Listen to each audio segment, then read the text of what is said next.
Let's freaking go. Your number 5, numero cinco ranked LSU Tigers in the college football playoff rankings. Breaking news. I thought it was a foregone conclusion that USC would jump LSU in the rankings after we only beat UAB and USC had one of the most high profile games over the weekend against UCLA in that LA market. A Pac-12, excuse me, not Pac-12, Big Ten showdown. That is still so weird to me. A Big Ten showdown between UCLA and USC. Big Ten, but Pac-12 showdown. And LSU is still ranked ahead of USC.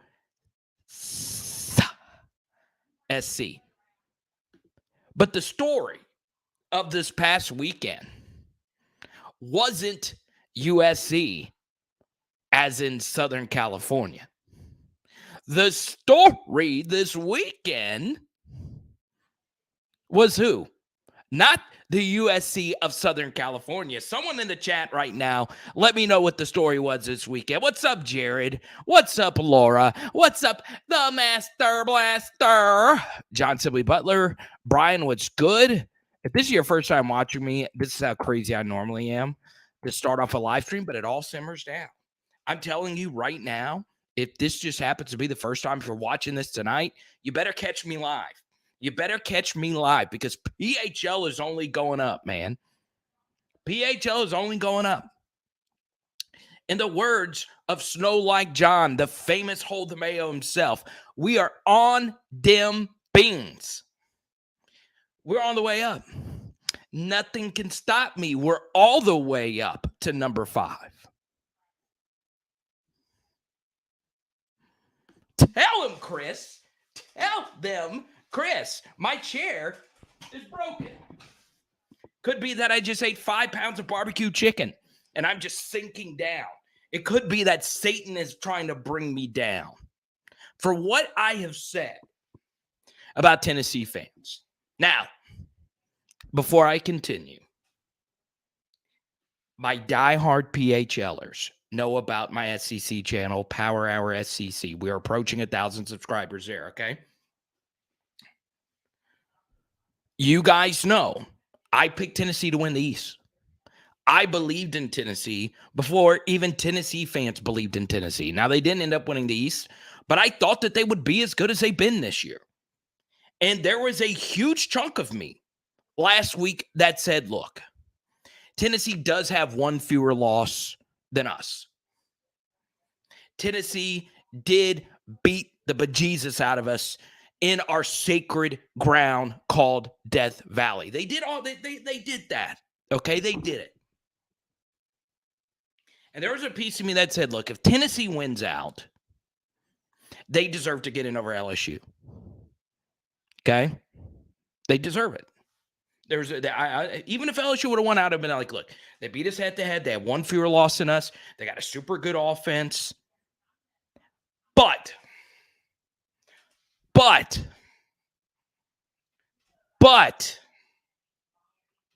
championship teams don't allow Spencer, Jimmy Graham-looking Rattler to run a 60 burger on them.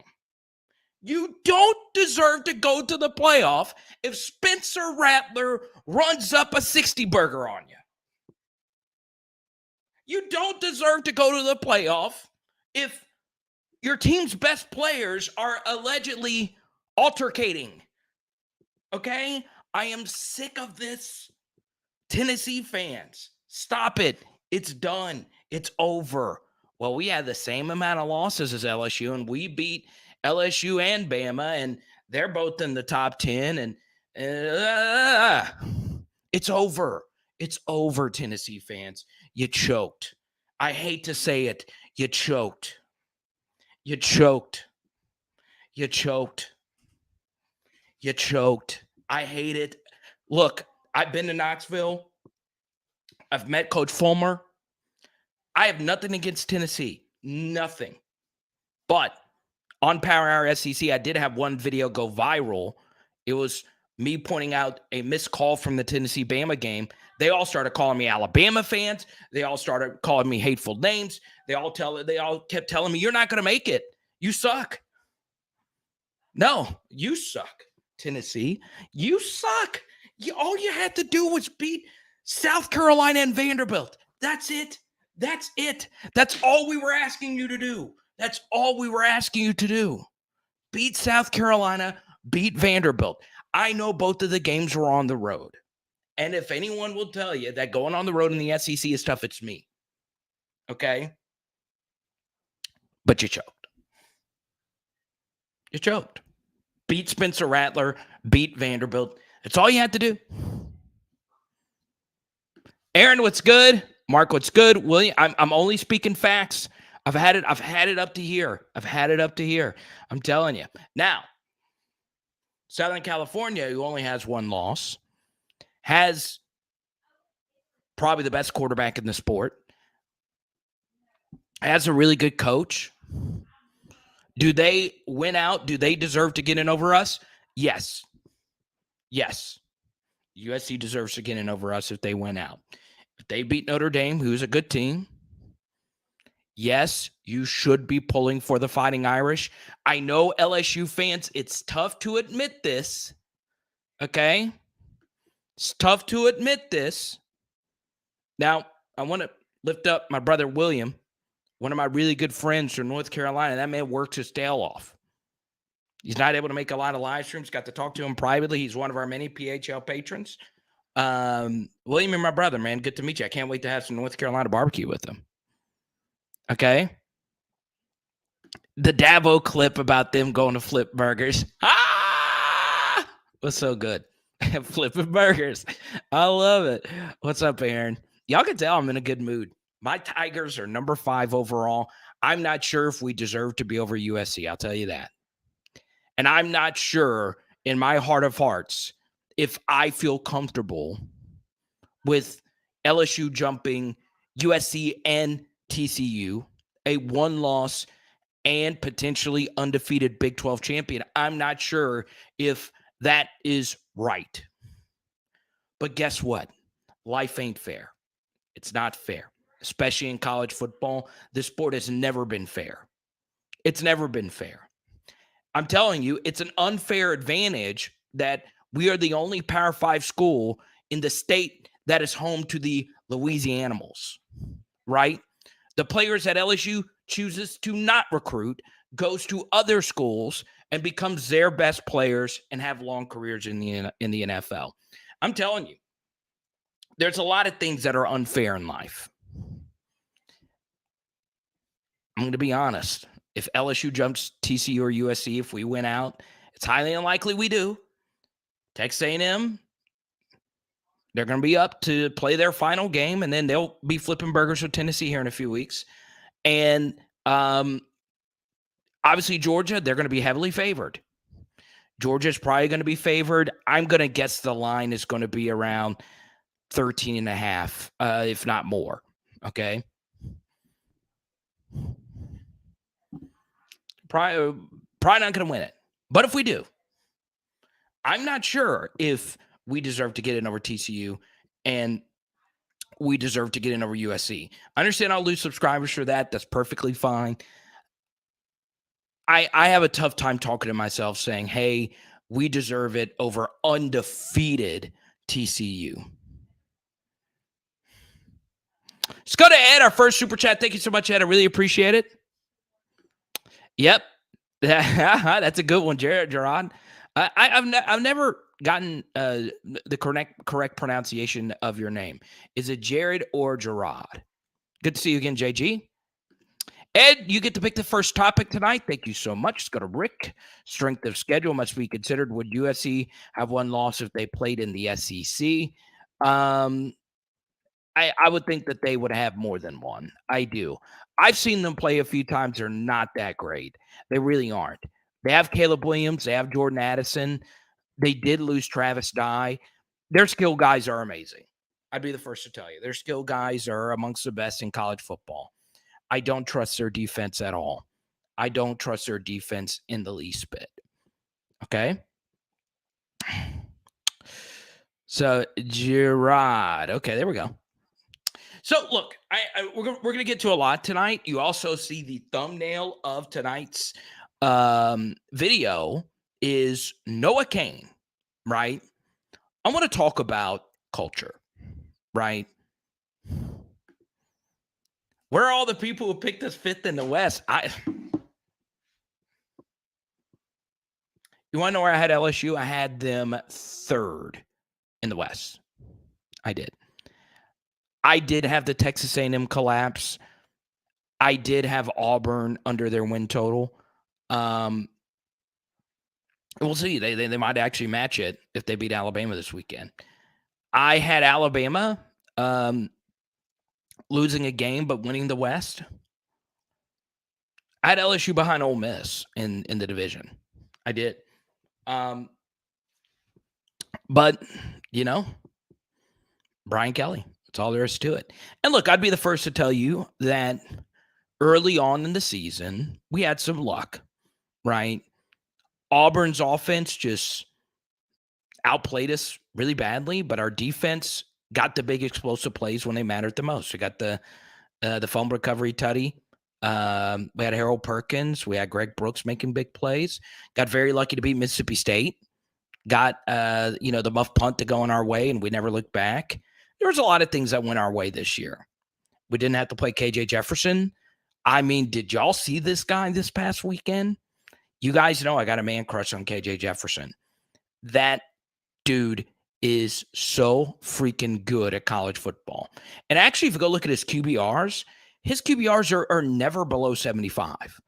Like, he's incredible. He's freaking incredible. And, that kid showed me a lot. In 2019 as a true freshman, okay, his first ever start was in Tiger Stadium versus us. That kid is built different. He quite literally is. He's like 280 pounds.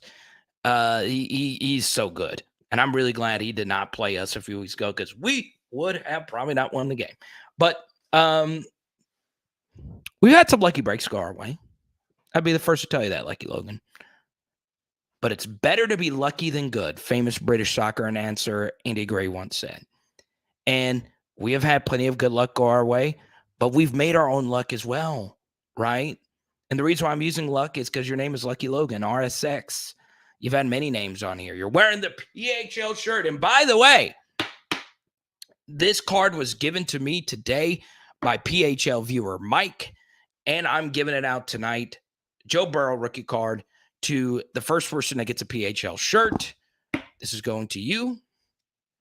Joe Burrow rookie card. Select. Okay. Derek, I know you're a fantasy guy. KJ is a fantasy dream. I'm telling you. Let's go to Ed Super Chat. One last thing really quickly here. And Tyler, you did have LSU at 10 and 2. And this is how I had it too, Chris. I'll say one more thing about KJ Jefferson, right? He's really good. I mean, like, there's some guys that, and we all have our favorite SEC players for other teams. Like, I was a big Patrick Willis fan. Don't tell Justin Vincent that. I was a big, who remembers, speaking of Tennessee, and I know a lot of Tennessee fans are going to come after me after this, who remembers Al Wilson at Tennessee with the neck roll, number 27, Peerless Price. And there's a lot of other SEC players. That's why I started the SEC channel. I love this conference, right? I love my Tigers over the SEC, but I love the SEC, man. There's so many great players, man. My favorite thing are just SEC linebackers. Speaking of, we play Texas A&M this weekend. Who remembers Dat Win? Okay, that's a deep cut SEC player. Dat Win was that dude, right? Before Von Miller, there was Dat Win. I don't know how many people in here know Dat Win is. Dat Win was that dude. He was a head hunter. Ask Carter, who covers Aggie's super tight end.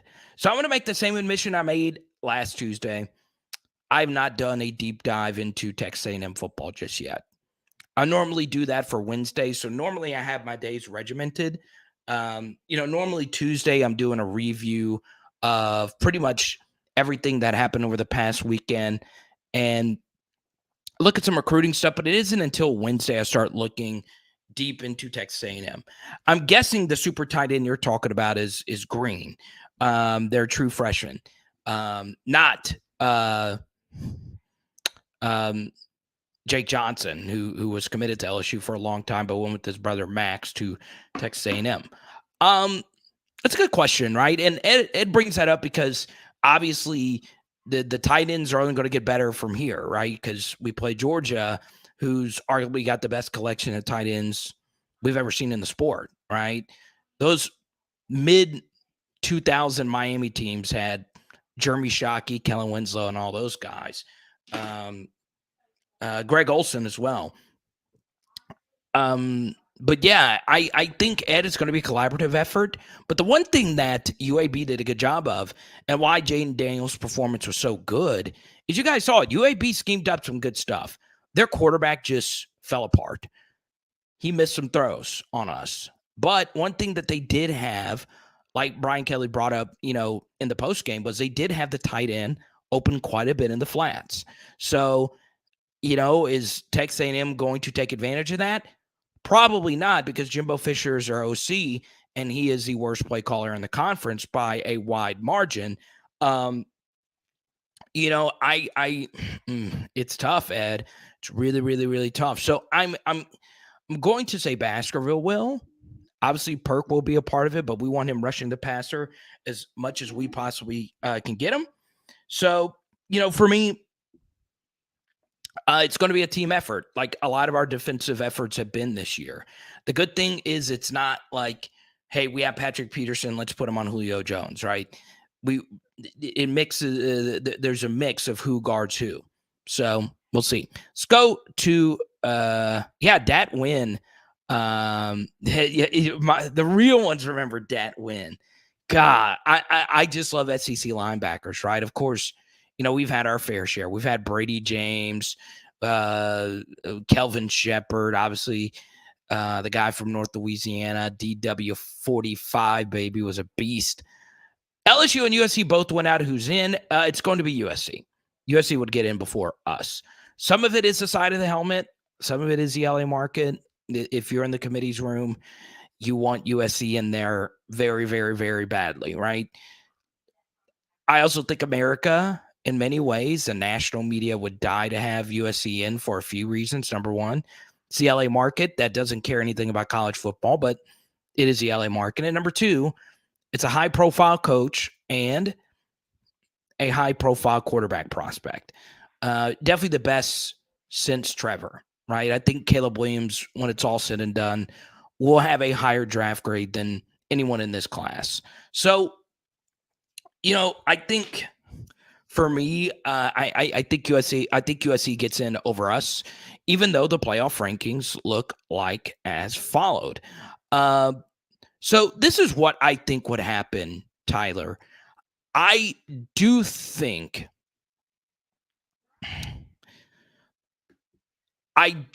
this is what would happen if LSU won.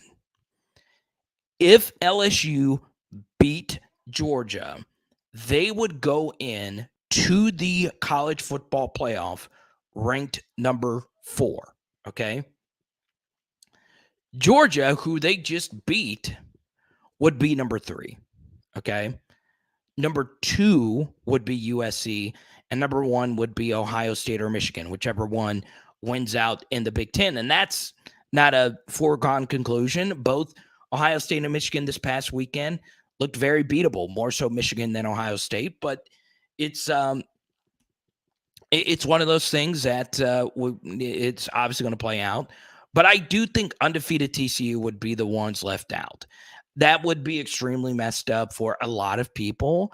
There's already a prevailing theme in college football that there is a major SEC bias, whether it's Danny Cannell, whether it's RG3 who just tweeted this out, that the SEC bias is very real. But I do think if LSU beats Georgia, TCU would be the one left out. That would be very weird that an undefeated Power 5 team would be left out. But this would be the second controversial time that TCU would be left out. So it's crazy, right?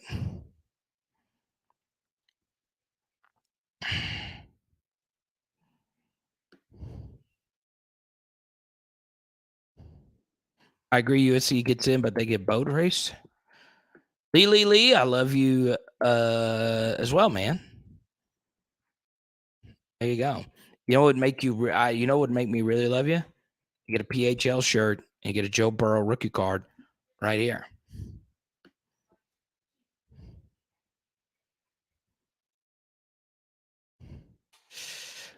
They're actually going on sale soon.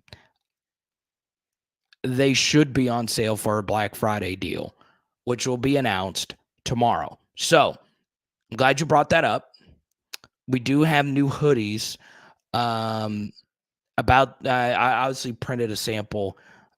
We will have new hoodies on sale for a Black Friday thing. Okay. Now, let me make this announcement really quickly. I promise I'll put the playoff rankings back up in just a second. So, Thanksgiving, I want you to be able to spend time with your families. If we do a live stream Thursday, if we do a live stream Thursday night, we'll do it. But tomorrow night we will do a live stream. So no Thursday live stream at the moment. Tomorrow night, okay? Repeat it in the chat. Repeat it in the chat right now. Tomorrow night we will do a live stream. Okay? Tomorrow night we will do a live stream. Okay? Repeat it. I'm not going to continue until everybody repeats it in the chat. I want you to write it down, sear it into your soul that tomorrow night I am going to bless you with my presence. Tomorrow night.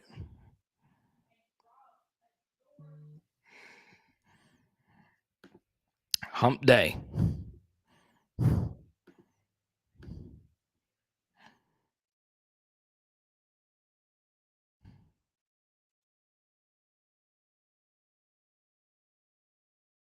Repeat it.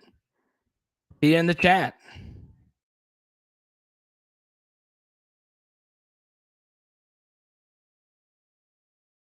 Draft picks do not equal success. Guarantee you there's 10 players on Texas A&M's roster that'll get drafted when their careers are all said and done. Does not equal success.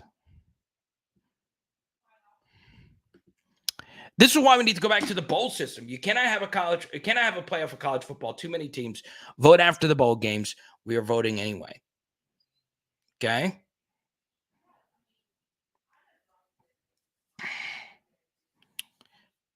There you go.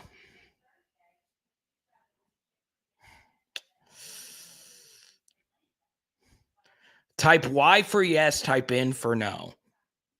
You agree with John Sibley Butler here. We should get rid of the playoff and go back to the BCS. Type Y if you want the BCS back. Type Y for yes, type N for no. Poll question results are about what I expected. LSU deserved to be ranked higher than USC. Skipper and Dale says he wants it back. What's up, Randall? Good to see you, man. Hope you're well. Thank you. Wednesday night. Thank you, Aaron. I appreciate it. I better see all you here. Okay. Thank you, Laura. Is this a cat Mozart? Is that what this is? Turn on notifications. EF's first ever comment I've seen is a troll comment. That's great. Good to see you. At least I know you're watching. That's good.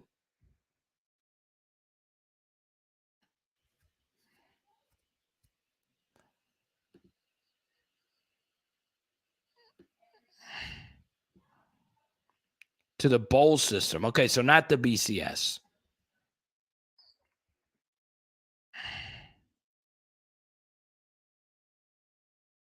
Oh, before the BCS. Okay. So just a bowl system before the BCS, which is still, I'm yes, before the BCS, and then just vote after that. There's a piece of me that kind of likes that in this. I wish the bowl games still mattered. I wish they did. Now, I used to not feel that way. But when I went to the Rose Bowl, I'm telling you, that changed my entire opinion about these bowls. All the work that goes into it, it's crazy. I do think the best of both worlds would be a 16 playoff. I do. Because you reward the really dominant teams with a bye week in the first round. You then allow what could happen to TCU to not actually happen. I think a 16 playoff would be something I would be in favor of. Never going to happen. It's going to go to 12. I'm just going to say this regarding this. So, John, simply, I'm going to be honest with you. You know the history of college football. You know the history of everything. You're a literal professor. A lot of people might not know what you're talking about, the old bowl system, right? And, back then when you didn't have like split screens and streams, January 1st used to be the big day in college football. For the younger people, January 1st used to be it, right? That was it. It was known in our country that day was college football's day. I get it. And I there's a piece of me that says that would bring some nostalgia to a lot of people. But man, four loss Bama would be claiming Natty's again. Yes, that's the downside of the bowl system. And I think it'd be hard to go from the playoff to the bowl system. Now, I agree with this with Aaron, okay? Some of you got to go to the LSU UCLA game, and that was technically, the Rose Bowl. I'm going to be honest with you. The Rose Bowl itself is the most chilling thing I've ever been a part of as a college football fan. And it is really crazy. Like the parade, the stadium, all of it is just, you could feel the history and it's majestic, if you will. It's crazy. Now, would I go again and deal with the Pasadena traffic? It's a night. The stadium itself can be a nightmare. Probably not, but it's worth it. The Rose Bowl really is special. And I think if you went back to the bowl system, it would be better. But there's just going to be so many people opting out. I do think there are some major benefits to the 12-team playoff. I really do think so. One is there's going to be less kids opting out. Two, it does bring in more interest from the middle tier playoff teams. Number three, it does make programs feel like they are more included. There are some benefits to that, right? And for the national viewing audience that just like to helicopter in, a 12-team playoff would make the NCAA and the college powers that be more money. Doesn't benefit us, benefits them, and maybe some of that trickles down to our players. I don't know. But I'm telling you right now, the 12-team playoff is going to make you excited. The games themselves, the playoff games themselves are going to be phenomenal. But I am telling you right now, the worst thing that we have done in American sports is really devalue our regular seasons. It's ruined the NBA. It's not ruined the NFL. The NFL, every game is still played hard, and there's not load management or Major League Baseball resting a pitcher or whatever. I've got to say this. The way you felt after the LSU win versus Alabama will not be the same. You might think it'll be the same. It will not be the same. I promise you it won't. Because in life, when things are final, when the final nail is in the coffin, it changes everything. And that night, when we beat Alabama and gave them their second loss, it was final. They were not getting into the playoff. They were not going to the SEC championship game. We bludgeoned them. We chalk outlined them. We put caution tape around their whole program. There was something really cathartic about that for me. I don't know how it was for you. 12-team playoff, it's not going to be like that. And the games, if you love Tiger Stadium, if you're a Tennessee fan and you love Rocky Top, and if you're an Alabama fan and you love Bryant-Denny, and if you're a Florida fan and you love the Swamp, the games that are played on those campuses aren't going to mean as much as they used to be. I'm telling you right now, it happens in every other sport where you devalue the regular season. Don't do it. Don't do it.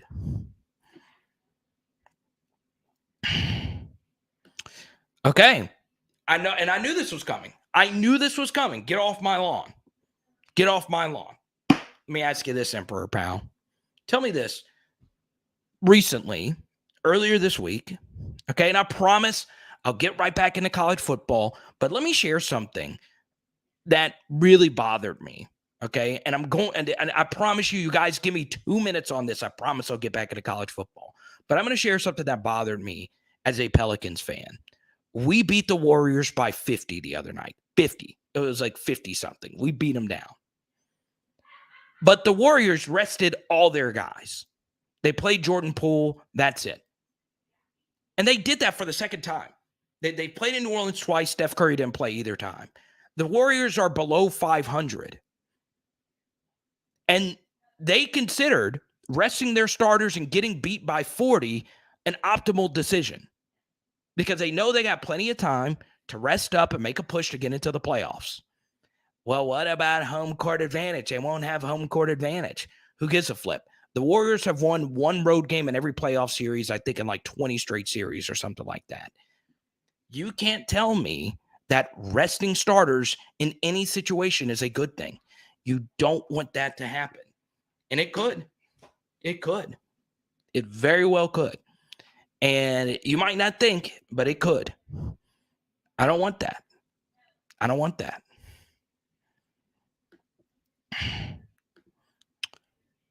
I know you can't do it, but I did. I'm telling you, even though it's not an apples to apples conversation, it is a little apples to oranges. I'm telling you, I like the fact that when I paid, when people pay to go to LSU, Alabama, the price you pay for that ticket equates to a playoff game being played that night in Death Valley, that night in Bryant-Denny, that night in Williams-Brice Stadium. Tennessee would still be in. Tennessee would still be in a 12-team playoff, choking to Spencer Rattler. So I understand I'm delaying the inevitable. There's going to be a 12-team playoff. That's perfectly fine. I totally get it. Makes more money. As long as it'll go to 16, it just sucks. I'm telling you, it's not going to be the same. It's not going to be the same. True, Blake. Good point. But with expansion, if we do lose to Alabama, we still have a shot at winning the chip and possibly rematching with them. Totally get that line of thinking. And it is a good line of thinking, right? Because it does help us. We play in a Power 5 conference. We play very difficult teams. That gives us more room for us to get into the playoffs. And guess what, Blake? That could benefit us. But I guarantee you, over the long term, who has had more seasons where they've only lost one game? Us or Alabama?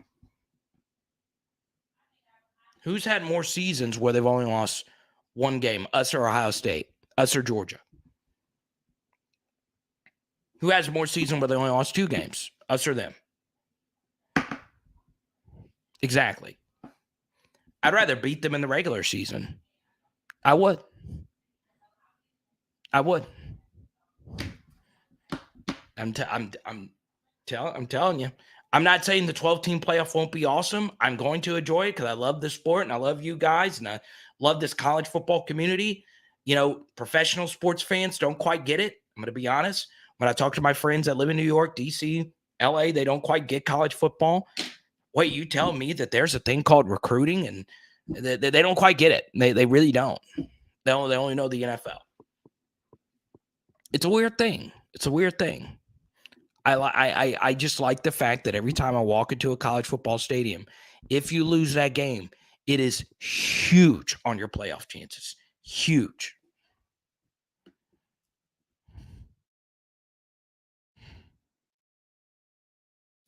What's up, Britt? Britt is a member of the PHL T-shirt club. Good to see you, man. It's good to see you again, Britt. I think it's been a while since you've been here. And thanks to everybody serving our country. I don't say that enough. We got a lot of active military and veterans that do watch PHL. I love it. I'm very blessed. Very blessed to get to do this.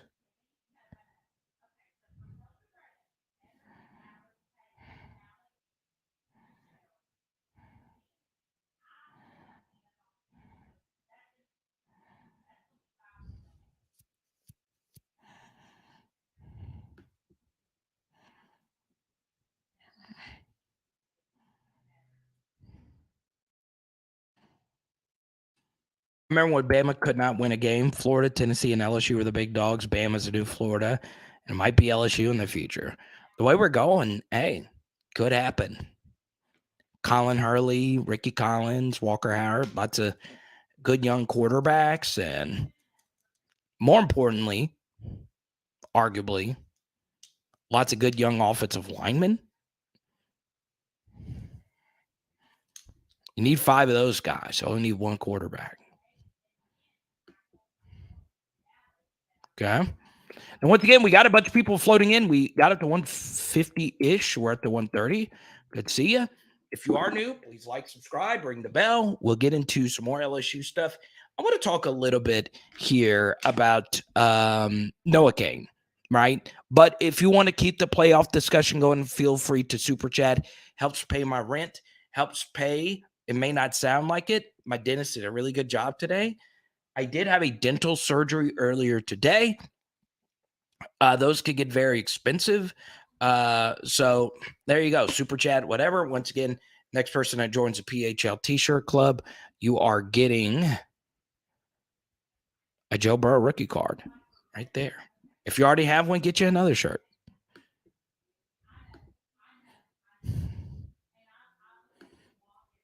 Beautiful girls.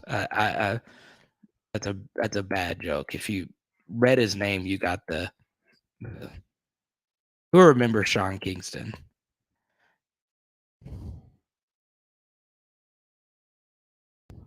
You know what's funny? Sean Kingston did a free concert in the PMAC, and I went.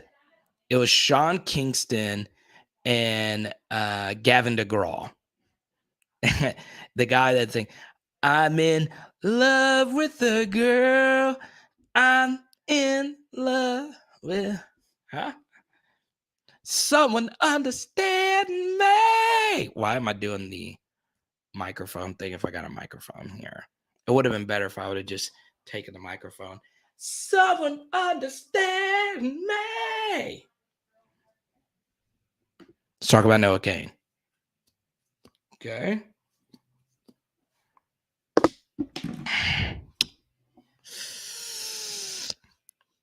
I love me some Noah CAIN. I love this entire running back room. Don't tell Jay Hill this. I don't know if I've ever loved a running back room as much as this one. Right? Because there's people like me earlier this year saying, we don't have anybody special back there. It wasn't just me. Brian Kelly said it before the season. I still got the clip. Let me see if I can pull up the clip here. He said, we don't have a Leonard Fournette back there, which is true. But Let me see if I still have it. Oh, yeah. I want you to listen to this really quickly. You guys know the situation with John Emery. I really can't get into the specifics of that because of the Buckley Amendment, but he's certainly a guy that's going to be part of what we do this year. Then Noah CAIN, as I mentioned, was really impressed with him today. Amani is a guy that we're going to count on. Williams has been probably as consistent as any back that we've had. And Nick Demas has done a really nice job. So, Leonard Fournette is not in that backfield. I mean, so, we don't have like that marquee guy, if you will, but all of them, complement each other very well. And I think we'll be very effective at that position. And I think each one of them can contribute in a manner that will allow us to be successful at the position. So that was Brian Kelly before the years, essentially saying what I said. There's not a Dalton Hilliard, Leonard Fournette back there that could go out there and just win you games. And boy, was I wrong. I'm telling you, all of these running backs are playing at an extremely high level. Now, how do you tell? Well, one simple way to tell is how many running backs for LSU are making plays that a replacement level running back wouldn't make. As in, is it 4 yards in a cloud of dust, or are they making people miss? Are they picking up a tough blitzing assignment? Are they picking up a tough yard here or there? All of them, every single one of them have gotten infinitely better than where they were at the beginning of the year. Outside of John Emery's fumbling problem, what can you do about that? There's only so many times you can do the high and tight drill, hit them with the practice dummy. That's on them. I'm telling you, I've never seen this. Never. The Clyde Edwards-Helaire jump kind of made sense. We saw some flashes in 2018. None of what we've seen this year, honestly, makes even a little bit of sense, other than those guys in that room that truly believed in themselves. So, Noah CAIN was a very ordinary back at Penn State, right? Last year he had 2 runs of 10 yards or more, and they were perfectly blocked plays. It was a 17-yard run versus Arkansas in the bowl game, and it was a run versus Wisconsin in the season opener, and the plays was perfectly blocked, right? This guy is carrying people, not just a UAB game. It's the Arkansas game. Florida State, he had some big plays. Josh Williams has been nothing short of incredible this year. Nothing short of incredible. The Florida run to start the half where he bullied Florida's best defensive tackle, Javon Dexter, a human being that weighs 320 pounds. Josh Williams weighs 220 pounds. Clean shot at him. Get off me, Dexter. And he ran for 50 yards. These are like, they're not as good as Jeremy Hill and Clyde Edwards-Helaire, but they're doing a lot of the things that those guys did. They're making a lot of people miss. They're falling forward, catching the football out of the backfield.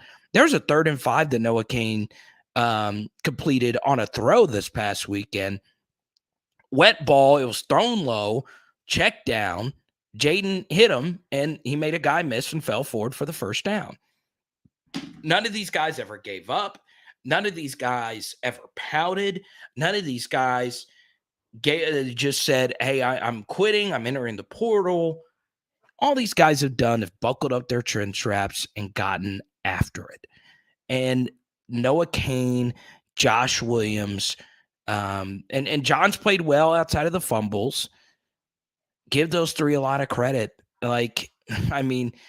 Really good stuff. And Armani Goodwin, when he was healthy, also got better.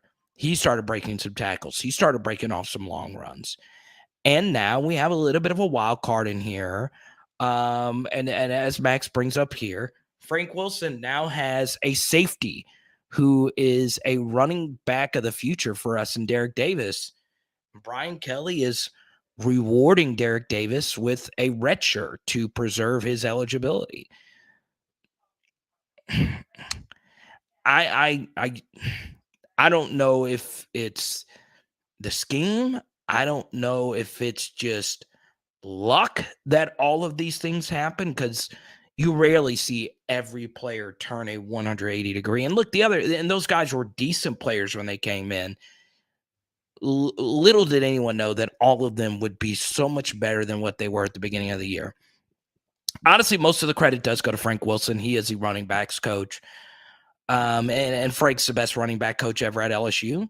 It's been, I don't think it's any question now, but it was a case before he ever, came back and coached here. It's insane. It is truly freaking insane. And I give those guys in that room a lot of credit, because there's a lot of people. I remember saying, I was like, God, I wish Caleb Jackson and Trey Holly were eligible now. Those guys shut me up. And for those that listen to the PHL podcast, it's free on iTunes. I'll admit when I'm wrong. I was wrong about that. Totally wrong about that. Those guys are really freaking good. Now, I will include one thing here.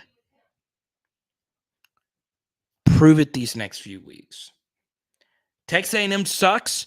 Their front seven has minimum 3 guys that'll play on Sundays for a long time. 3 guys, okay? With about 6 or 7 with the potential to play for a long time. Prove it this next weekend. And, of course, the biggest challenge, prove it versus Georgia. Okay? If these backs prove it versus Georgia, I'm telling you, I promise you, those things just don't start overnight. Paul, good to see you. Everyone welcome Paul to the channel. Love the professional photo here, Paul. Paul wants an LSU card. I got you, man. I want everyone to make Paul feel welcome. He is I'm guessing this is your first time, tuning into a live stream. Good to have you. It's ironic, Paul. I have my outline here for my NFL sports card show right here. As you can see, it's a very extensive outline. Paul Quach.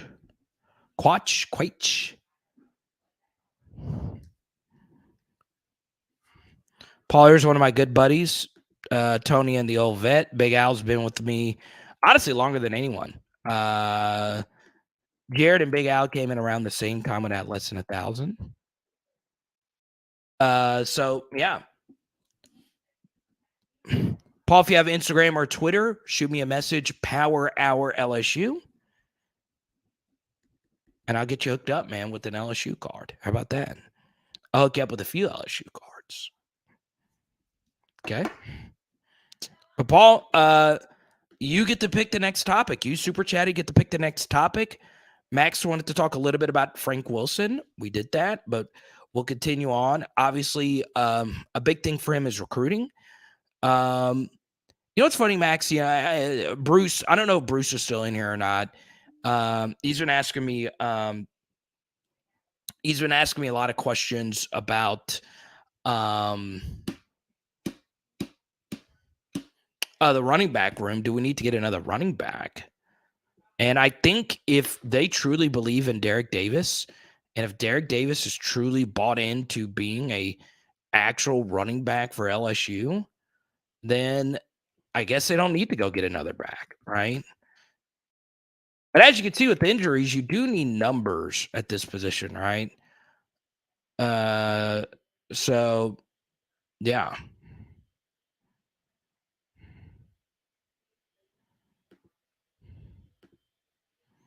Now,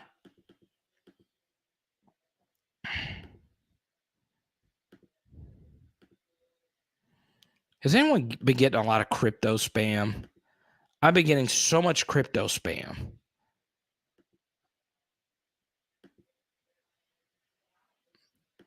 And I'm not anti-crypto. I know I like the idea.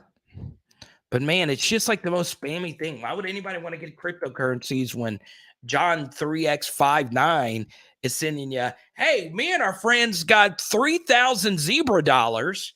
Sign up on OpenSea NFT XYZ Rainbow Mart. And it's always a photo of an ape with snowboard goggles. Like, I it's part of the reason why I only want to do YouTube now.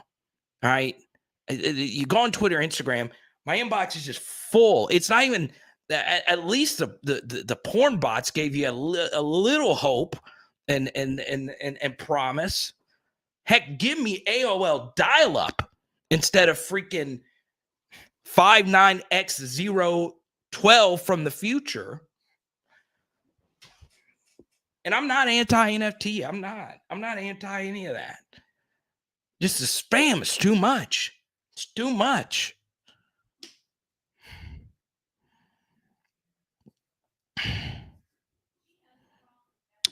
They do, Jared.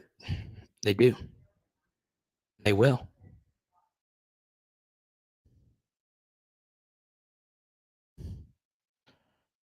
Yeah, Paul, you can do that, or you can email me, Paul. If you don't have social media, you can also email me, powerhourlsu@gmail.com.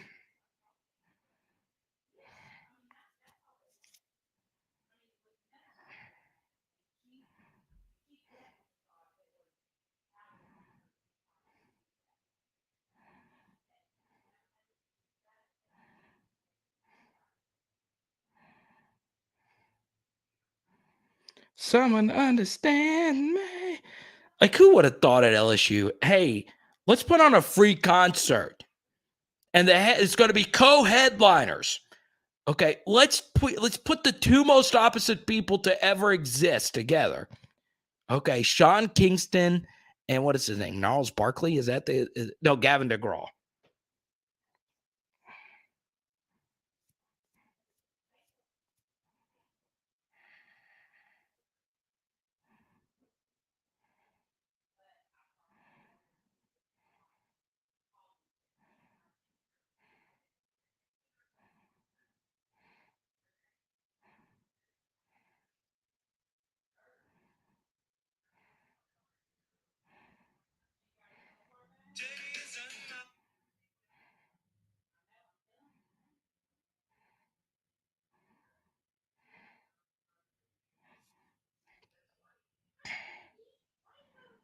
Mm. I just don't get this. I'm just clearing out all these crypto whatevers.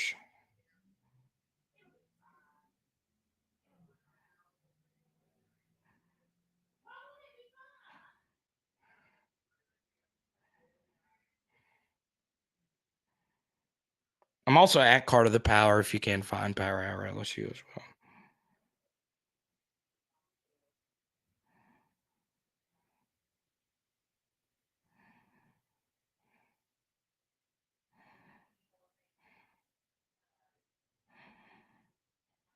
So there's some family drama. We'll get into that a little bit later.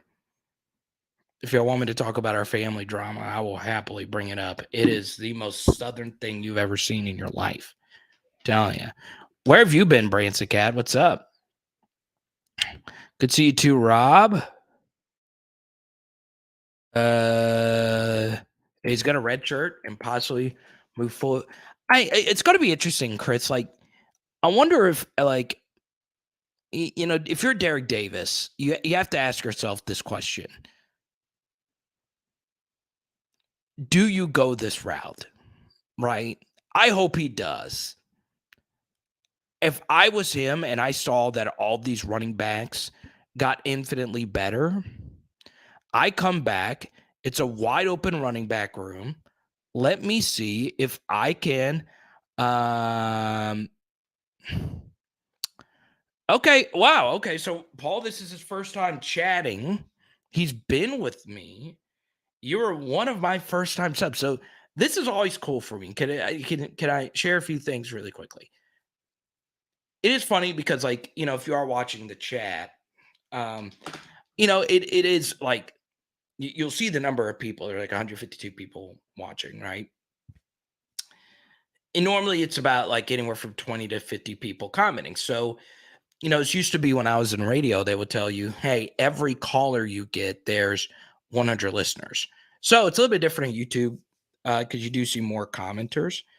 So it's cool when I actually, get to actually see the face of somebody that's been with me for a while. And thanks for keeping me company while I study. I'm at ULL. Interesting. So shout out to you, Paul. Good stuff, man. And I have got a Joe Burrow card for you. There you go. I'll send it to you. I said I'll go to the next t-shirt purchase. If you want to get your shirt tonight, guess what? I'll still get a Joe Burrow card, and I'll send it to you. I even get you one in an LSU uniform. So this card is going to go to Paul. This comment made my night.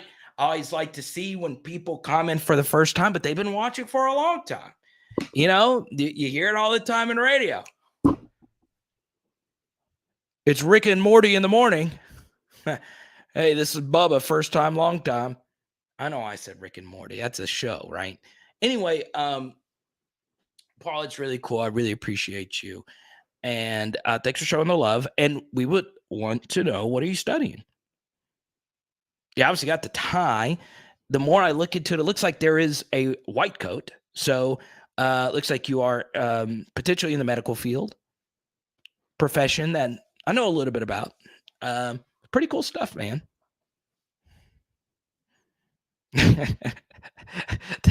Big Al, you always make me laugh. By the way, he pronounces it. And all right, so your question, who do I think will wear numbers 7 and 18 next year? That's a good one. So number 7 will probably be Malik Neighbors, right? You make case for BTJ as well. Honestly make a case for Harold Perkins as well. I kind of want Perk to get it. I just think it'd be cool to have another defensive number 7, the first real one since Grant Dale. But I know Jacoby Stevens wore 7, but it was going to be Jamar. So obviously, we know Perk is. It's going to be hard for Perk to not continue to do what he's doing. A lot of stuff that Harold Perkins does is just stuff that is tough to scheme out. So I think Harold Perkins should actually get the number 7. I think the number 7 should go to a guy that for sure is going to make 12 Pro Bowls. And obviously that's hyperbole. But, I think you should go to Harold Perkins. Number 18 is a little tougher. I disagreed with just B.J. Ojolari getting the 18. I think Jeray Jenkins should have gotten it as well. 4 out of the last 5 years, 2 players have gotten the number 18 uniform compared to only 1. So I thought Jeray should have gotten the number 18 uniform. I think a lot of what the 18 represents, Jeray represents. It's perfectly fine.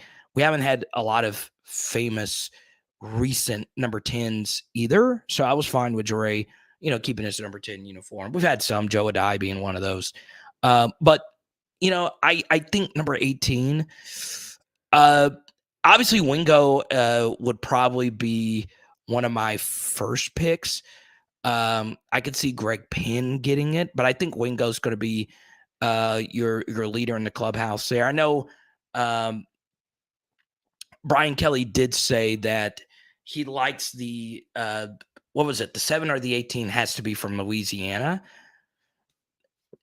Technically, Perk is from Louisiana, right? So, I'm fine with that. And if the number 18 has to be someone from Louisiana, obviously that's not Wingo, but I think Wingo deserves it because, look, before we knew Mekhi Wingo was going to be great, Paul, he already won an off-the-field award. He won the first ever Iron Tiger Award, which goes to the person that accomplished the most in the weight room. So I will share this. I get sources and all this private information. I get a lot of information. Sometimes I share it. Sometimes I don't. Sometimes I don't think it's relevant.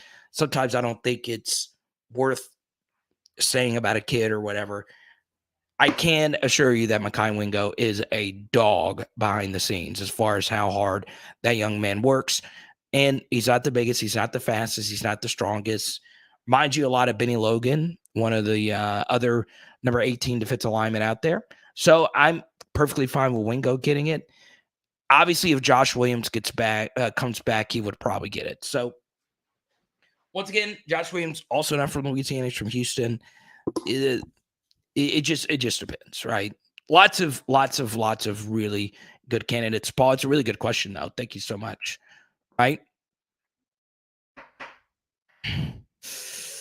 So yeah, if 7, it just depends on what you. I mean, Harold Perkins is Louisiana, right? Like, I don't think it's impossible to love LSU more than that kid. He got the tiger eye tattooed on the side of his shoulder. He's got a ton of family in Louisiana. Obviously, his uncle played a huge role in his recruitment. His uncle just followed me on Instagram. Shout out, Unc. So, yeah, thank you so much, Paul, for your super chat. I really appreciate it. Shoot me an email with sending you this Joe Burrow card.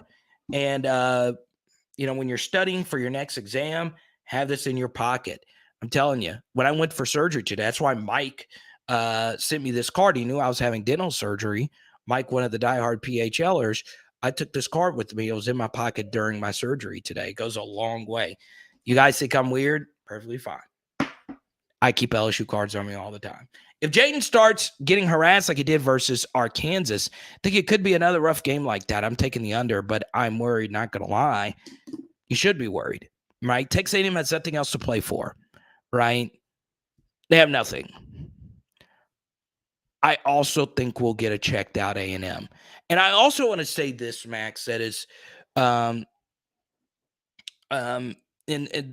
what's up, Tasha? Good to see you, Tasha, a super diehard LSU fan. She said she wants an 18 on offense and defense.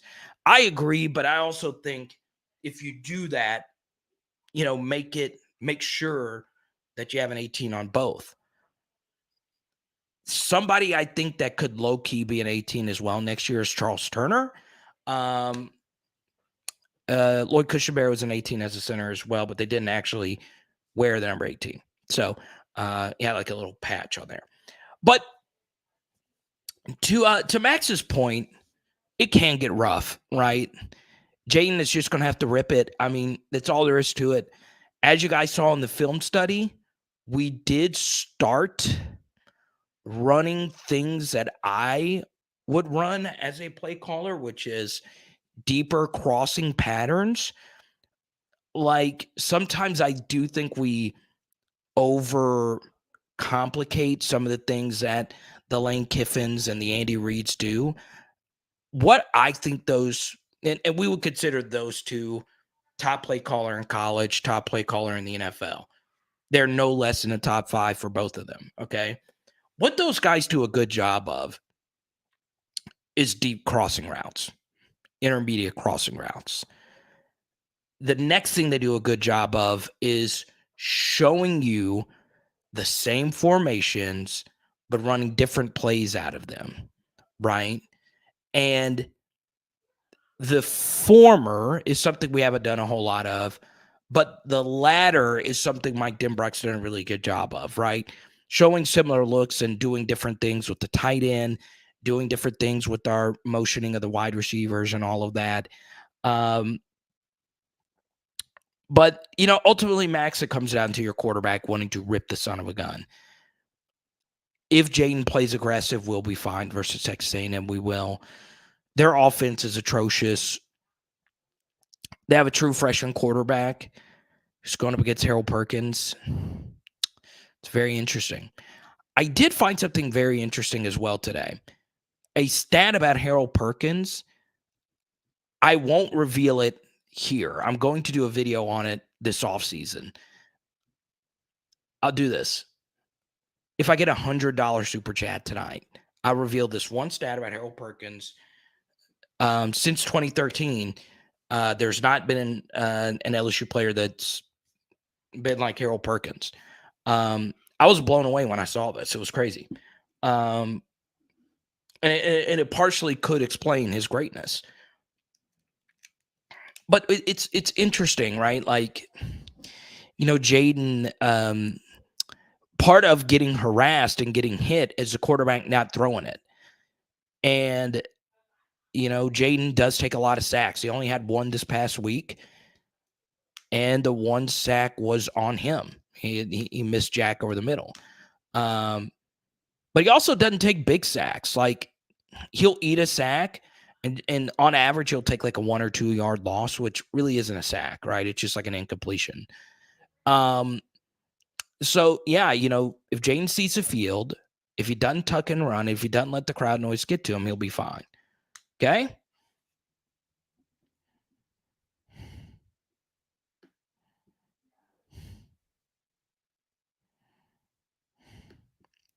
Shane, it's been a while. Once again, love that photo. Did he had the flu in the Arkansas game? Yeah, so Brian Kelly revealed that. Um,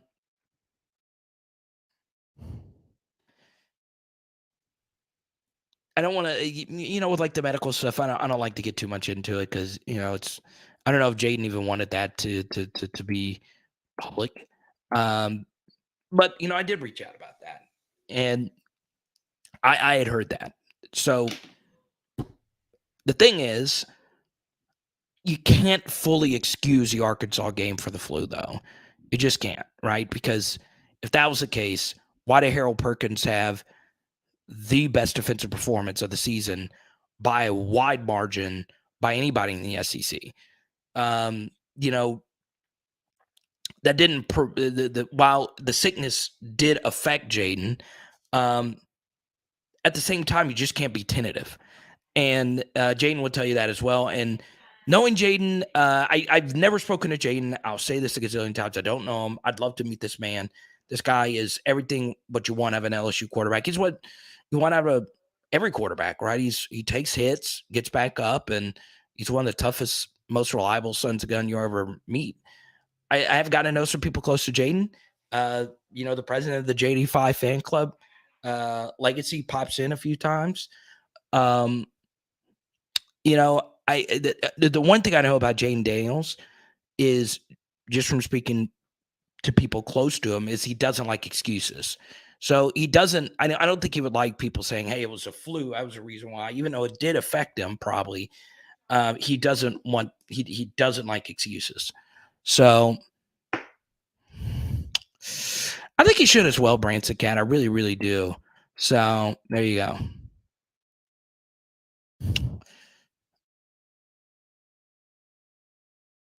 DeMario Tolan, really solid player.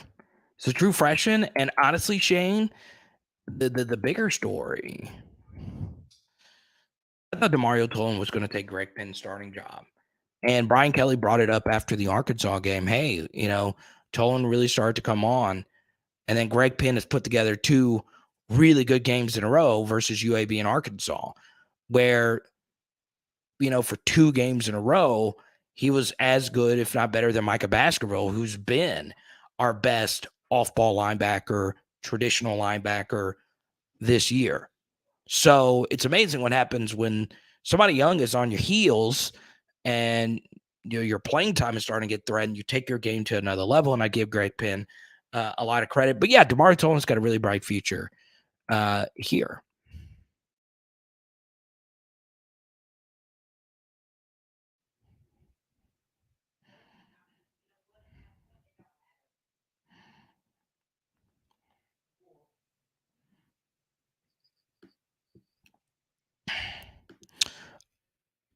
A lot. Huh? Obviously, Brett, it's going to come down to if Jimbo is given the axe. I'm going to do a video on the Texas A&M situation, and I know this sounds antithetical. Is that the right word? It sounds like something that I wouldn't say, right? Because I've been anti-Jimbo. I got 1,000 different videos saying Texas A&M was going to be a disaster this year. I did not think this. I don't think anybody thought that they would be this bad. I don't think they should fire him. I don't. And I'm not being sarcastic like, yeah, we want to keep him because we've beaten them. But like I'm serious. I don't think they should fire him. I would go to Jimbo and say, look, we just gave you the fattest contract ever. Okay. Can you do us a favor and let somebody else call the plays? Doesn't make any sense to not do that. Now, John Sibley knows a lot of powerful people at Texas A&M. He says that A&M has enough money to get it done. And of course they do. They're freaking Texas A&M. But it's not just his buyout. It's the process of having to hire a new staff. The early signing period is coming up. I just got to be honest. I just think they got to keep him and make serious changes on the offensive side of the football.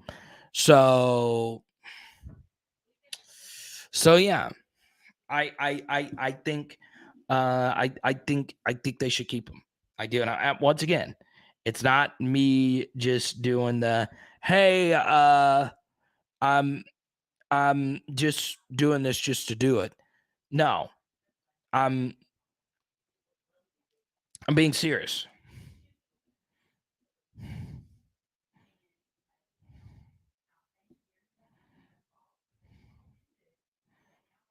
God, what a day.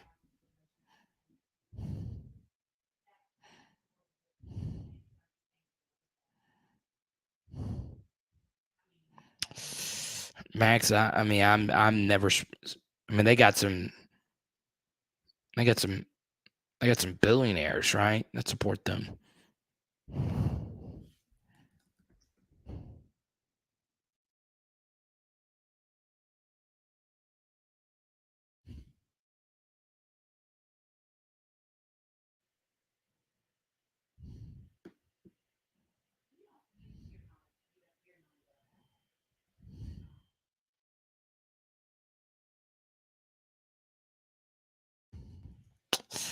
That's what you don't want to happen. Huh? I guarantee you, Branson, that there's somebody at Texas A&M that has brought that up. What can we do to make that happen? I'm going to be honest with you. Okay. I'm a huge Lane fan. Huge. Okay. But I'm not as big of a Lane fan as I am of this one very special thing to PHL. And LA Mom knows this one very special thing to PHL. Okay. Let's see who wins it tonight. Let's see who wins it.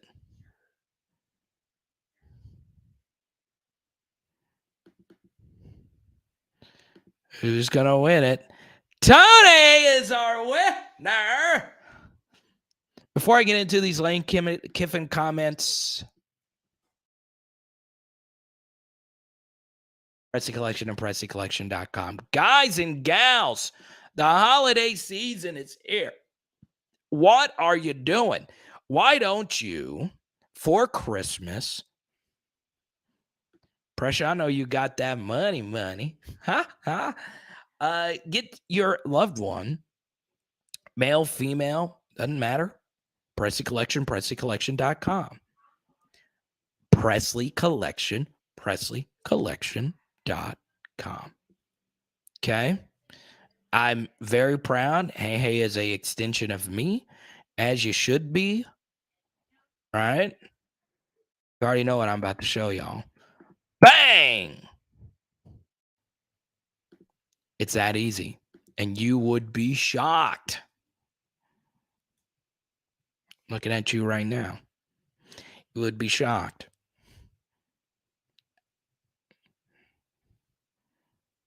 At what one of those could go for if you get with AnthonyStarPresley.com. It's amazing what he does. Over the phone, it's like that. He made me feel golden. I'm serious. Like, it's a nerve-wracking thing when you're doing something like that, and it's, however much money it's going to be. I'm telling you. Pressy Collection, PressyCollection.com. Tony's not even showed up in your chat. LA Mom is... There you go, Black Ice. Black Ice has been a believer from day one about this LSU team. But God did.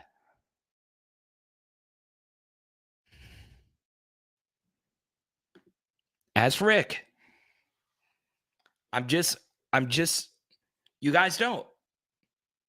I don't do these things. I don't do many of these things. I've said no to a lot of people, right? I'm very thorough. Okay? Turn down money and all that stuff. Thorough.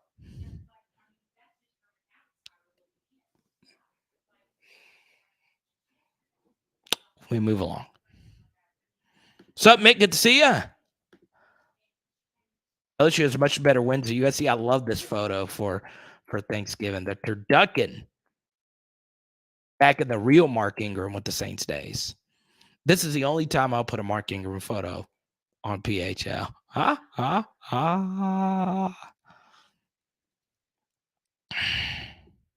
Type Y for yes. Type Y for yes. Type Y for yes. Type in for no. Are you going to Atlanta where the players play?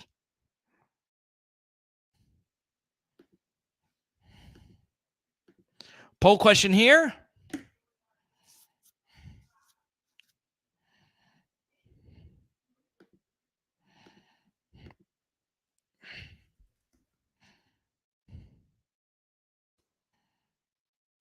You're going? Rick's going? Let's go. Let's go.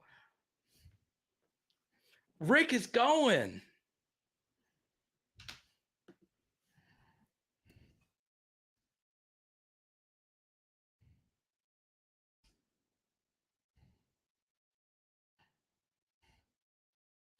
Hello, pressure.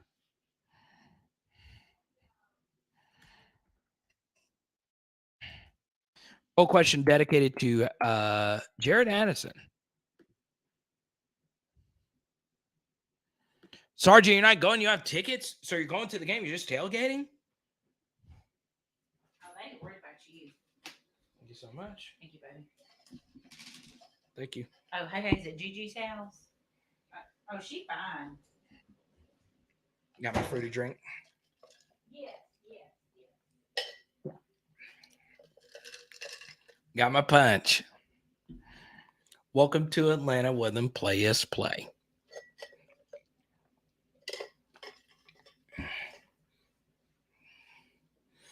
Not limited twang. I'm excited Rick's going. I get to meet Rick. Already doing. I'm meeting up with some PHLers. It'll be fun. And then we got some OG PHLers going to the ATL. I'm gonna be honest. Jared can mention whenever I go to a game, wherever I'm gonna be, it's gonna be fun. I'm just saying. Ask Jared how much freaking fun we had at Stumpy's for the season opener. It was so much fun. I thought because that was like my first like live on location thing where you go to a place, everyone's hanging out, and it got crazy. It was a fun get together, watch along. I had a former player show up, pretty cool stuff. But yeah.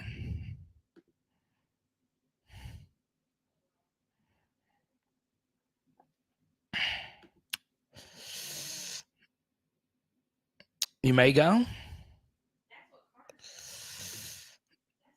Fayetteville is very underrated. Here's the thing about me going to Atlanta. I'm going obviously because this is obviously a very momentous occasion. I will say going to a game on a college campus feels so different than going to a game neutral site at an NFL stadium. It's so different. All the way down to your travel. Like everything about it is so different.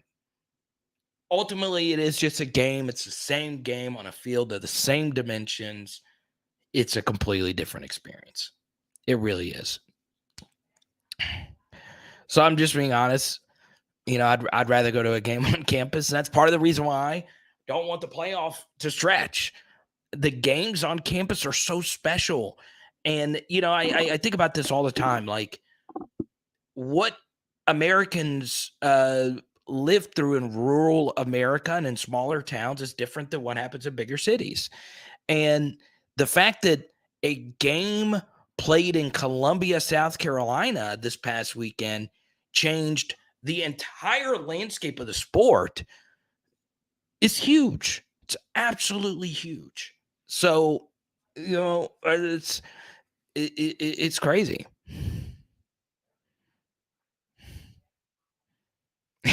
NCAA games have girls.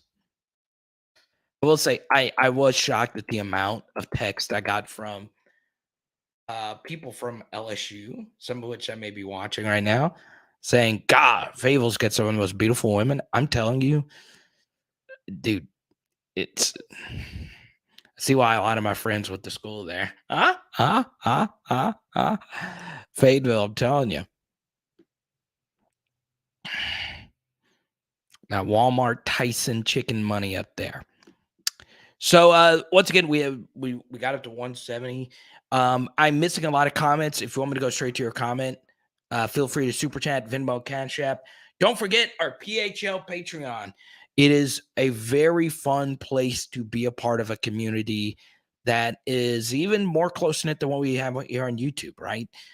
Go to patreon.com/LSU football. That gets you access to my advanced scouting report on Texas A&M that will be released tomorrow. I do an advanced scouting report. You get bonus film studies. I did a film study on Garrett Nussmeier and his performance versus UAB. It was a few throws, but I talked about Nuss, Walker Howard in the future. Also, the coolest thing about Patreon is you do get access to the private Discord chat room where you get to talk with me and everybody else a part of the PHL Discord. So LA Mom, Jared, Tony, Skipper, Marcus, Caucus. There's a lot of different people in there. William, we want you to be a part of our PHL Discord, okay?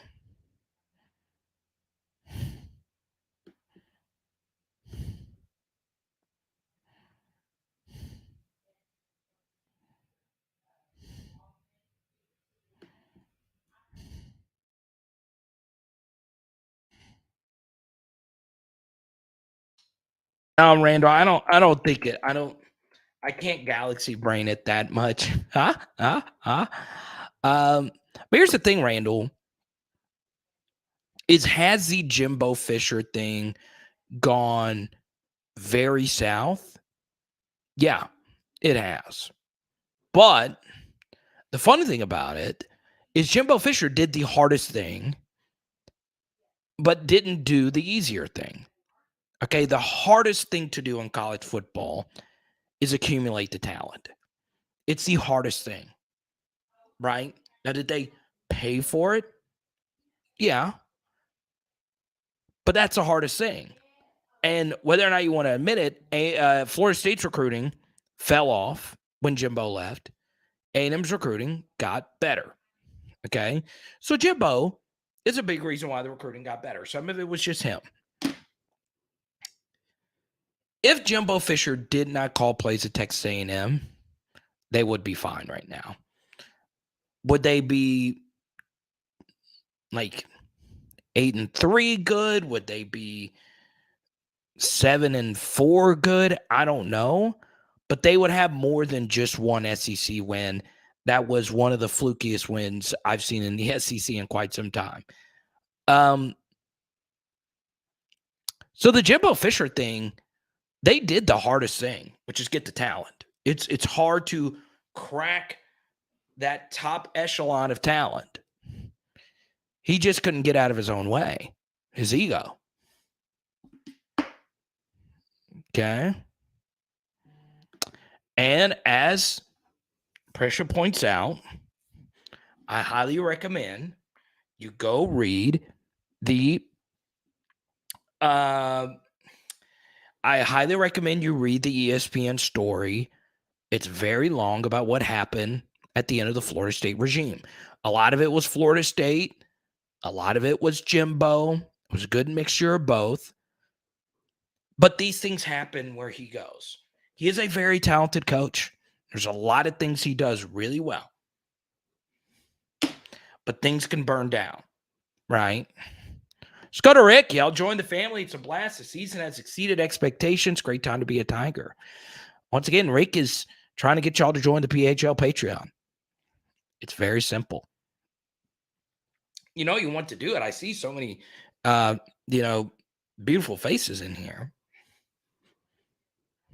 But thank you. I really appreciate it. But, to use Grant's phrase, the simple truth is the one thing I could say about Brian Kelly is he has never crashed and burned a program. Never. Never, not once. It's never happened. It's honestly quite impressive. Now, why do college football programs crash and burn? Why did Ed Orgeron's crash and burn? Why did Jimbo's crash and burn? Why did the Miami, the U crash and burn? There's a lot of different reasons. Some of it is bad luck. Some of it is lack of focus. Some of it is just as simple as other things.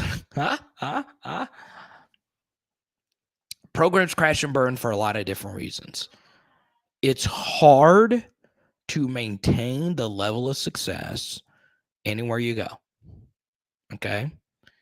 Now, honestly, a big reason why a lot of programs and coaches have crashed and burned is sex. If we're just being honest. Some of it is the game passing them by. Some of it is ego. There's a lot of different things you can point at. What I will say is this, okay? I feel pretty good about that not happening under Brian Kelly. And even though I didn't expect the success to happen this fast, I knew for certain he was going to get us in the right direction to where we could one day reach the mountaintop again. And ultimately, that's all you could really do. Okay? Black Ice, all you got to do is patreon.com/LSU football. Get to join the PHL Patreon. Just I have a Honey Badger tier that gets you access to all my extra film studies. And then the Joey tier gets you in the Discord. You get a one-on-one chat with me. But you and I have chatted one-on-one before, and you're a friend of mine. So I'm really lucky to say that. And I'm always happy when you're by here.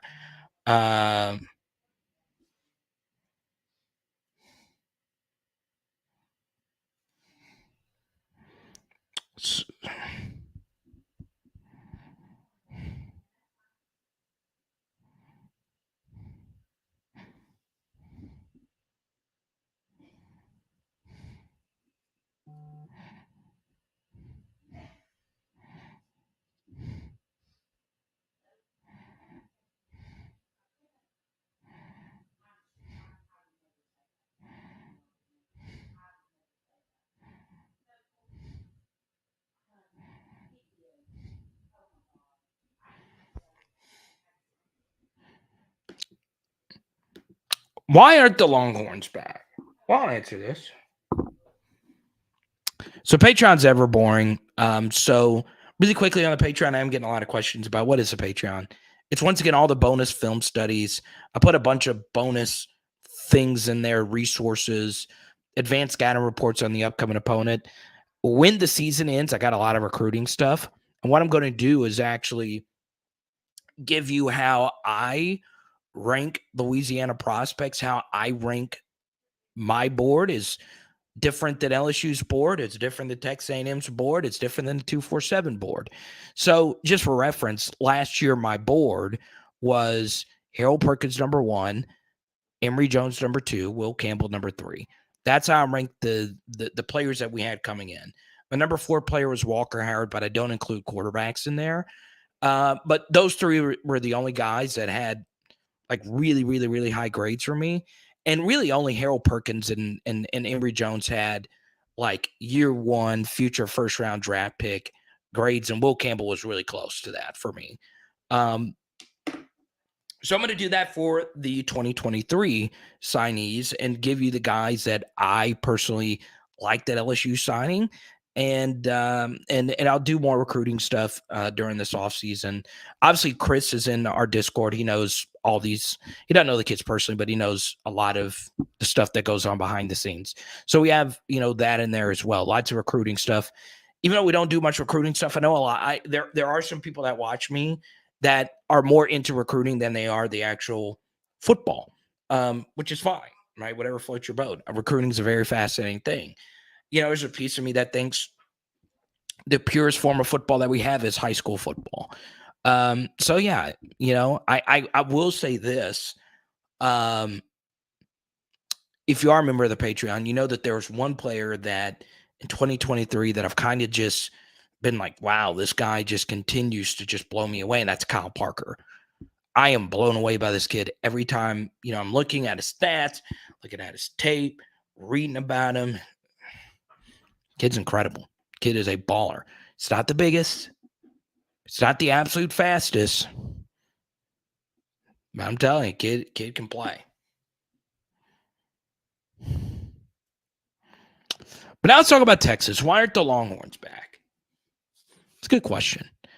So the first thing is, one thing that we've learned, John Sibley, is for some reason when teams play Alabama early in the year, those teams turn out to be disasters.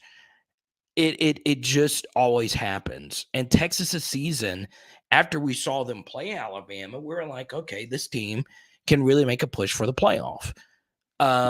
Quinn Ewers got hurt, and they've had some really good games. Now, what's very interesting, John Sibley Butler, is when you look at Texas through the lens of the computers love them. Like CFB Nate's Football Power Index. He had Texas consistently in the top 5, even after their Texas Tech loss. And honestly, even after their TCU loss, they didn't really fall that far in the minds of a lot of these predictive power rankings. They've got a lot of talent, right? And they hit a lot of explosive plays. They got Bijan Robinson. They've had some good players, but they have fallen below expectations. Now, it's a lot better than where they were last year with Sark and the video leaking of the D-line coach yelling at everybody in the bus. And I mean, the program has taken a step forward. There's going to be so much pressure on them going into next year with Ewers in year 3, though. It's going to be absurd, even after losing Bijan. So, yeah, I don't know exactly what happened versus TCU. I only watched like a bit of that game. I was a little shocked at how badly Texas's offense performed in that game. But, I also think the Big 12 is just really competitive this year.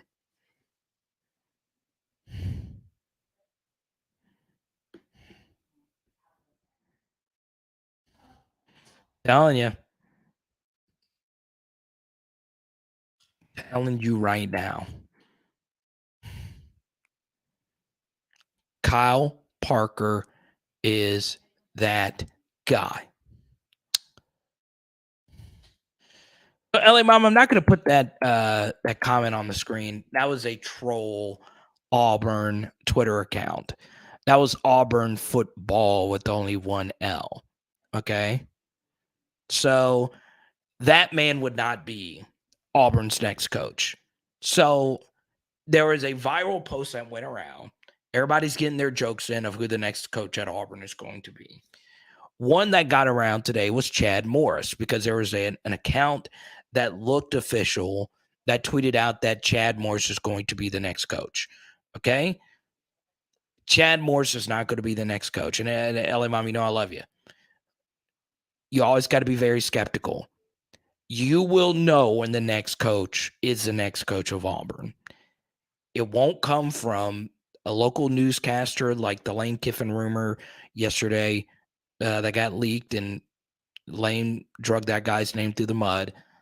It'll come from Pete Thamel. It'll come from Ross Dellinger. It'll come from an official account. It'll come from an agency. You will know, okay? You will know. That's how these things work, okay? A few LSU younger reporters last year got burned on the Lincoln Riley thing. Lincoln Riley to LSU is going to happen. Folks, I'm telling you right now, college football coaching searches are different than coaching searches in every other sport. For one reason alone, the college football coach is your program, right? There's no sport that we have in American sports where the coach matters the most than in college football. It's everything. Half of what you do as a coach is coaching football. The other half, honestly, you're a politician. You're shaking hands, eating gumbo, doing fundraisers. You're John Bell Edwards. You're insert any name of any politician. That's what you are. There's so much that goes into a coaching search. And a lot of the names that you read don't matter. Now, Chad Morris is quite literally the worst SEC coach ever. His run at Arkansas for 2 years, I know it's Arkansas. He was the worst. I covered Chad Morris at Arkansas. He was the worst. The absolute worst. Abysmal. Beyond abysmal. Horrible.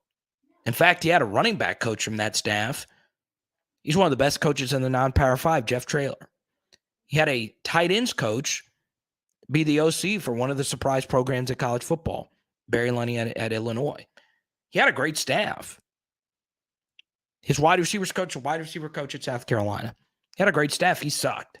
He hired John Chavis super late in the process. Chavis was washed up. And John Chavis is a great DC. Can't be a great DC with Chad Morris as your head coach. So then Gus Malzahn hired Chad to be his offensive coordinator when Chad got fired, which was the dumbest thing. So that's why the Chad Morris joke happened, because Chad Morris was abysmal his 1 year as the Auburn OC in 2020. So that's how that rumor floated around. It was a troll tweet. I promise you, LA Mom, when the news breaks, you will see it in Discord, on our Discord. You will see it. It'll be beyond reasonable doubt. Okay? Always remember that in coaching searches. None of what you hear really matters. It just doesn't. It just doesn't.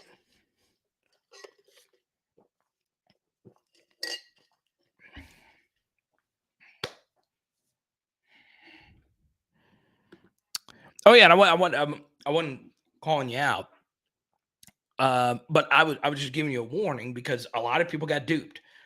But this is Chad Morris. So Chad Morris is, I shared his career story. I guarantee you he would be the last person that they would hire. I promise you a million times over, they would hire a high school coach before they brought Chad Morris back. Okay?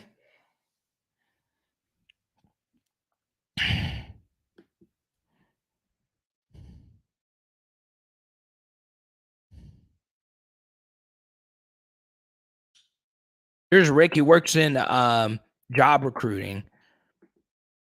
And look, I'll say the craziest thing about the Lincoln Riley thing that happened to me, all right? And there was a lot of media members that hit me up about this. It was the most bizarre thing. So you guys saw my coaching hot board, right? It was Lincoln Riley and Lane Kiffin. Those are my top two candidates. Okay? That was it. Make those two guys happen. If they say no, I didn't know Brian Kelly was even on the table. I just didn't. It was such a radical move. And obviously it's paid off. But those are my top two guys. So I did a video. Ironically, it was from a dental surgery I had last year. I guess I just got banged up teeth. My teeth aren't perfect. Like I don't have like Plies teeth. But Anyway. So last year I had a dental surgery, and go watch the video for yourself. And Lincoln Riley was our number one candidate. And I did the YouTube thumbnail said 12 million. Go pay Lincoln Riley $12 million to come be your coach at LSU, and he's going to win so freaking big at LSU. And then the J-Boy Show reported that Lincoln Riley, 8 years, $96 million contract. Okay.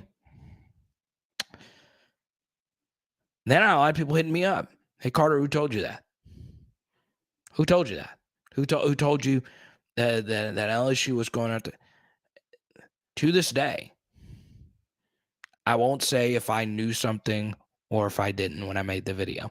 But truth be told, I just made the video for what I would have done. I would have paid Lincoln that amount of money. I think he is that special. And obviously Lincoln didn't want to be in the SEC, go to USC. It made a lot of sense. That's where, his quarterbacks are coming from, and, go.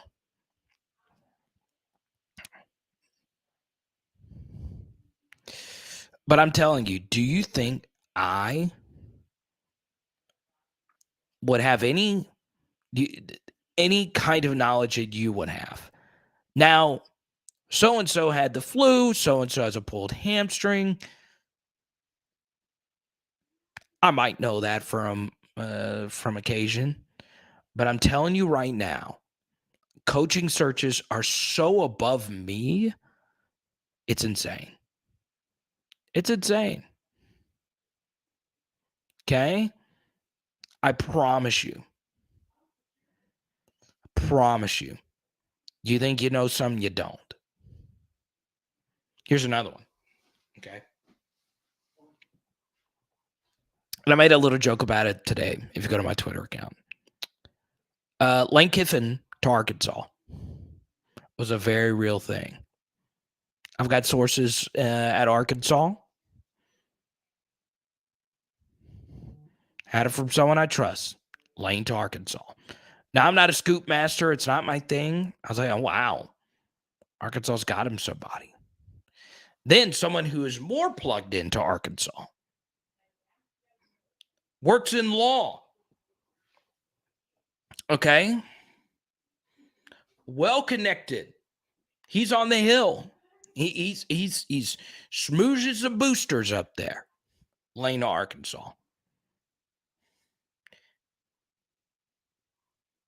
If it's above those people that I know, I don't know what to tell you. And sometimes, as it is with recruiting, it just comes down to what that person wants to do.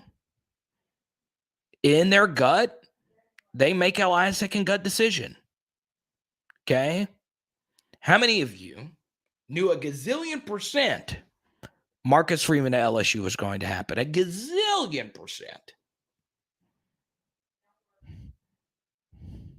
Didn't happen. And that was a case where he and his family actually made a decision to go to Notre Dame.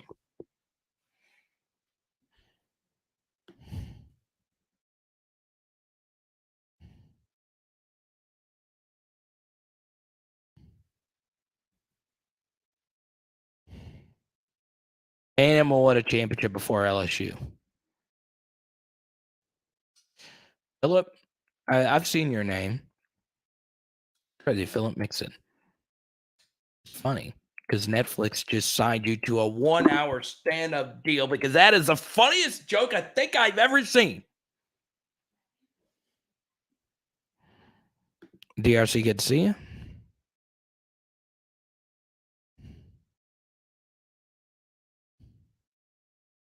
And Scott hammered it.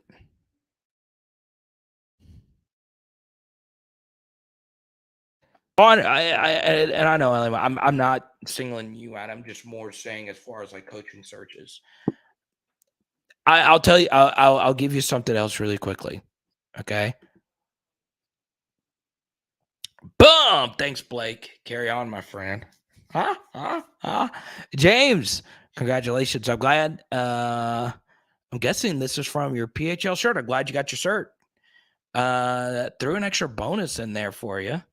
Terrence, thank you so much for joining the PHL Patreon. It's pretty dope. Thank you so much, Terrence. Appreciate you. We'll get you all set up in the Discord. pretty soon. And yeah, man. Let me see here really quickly.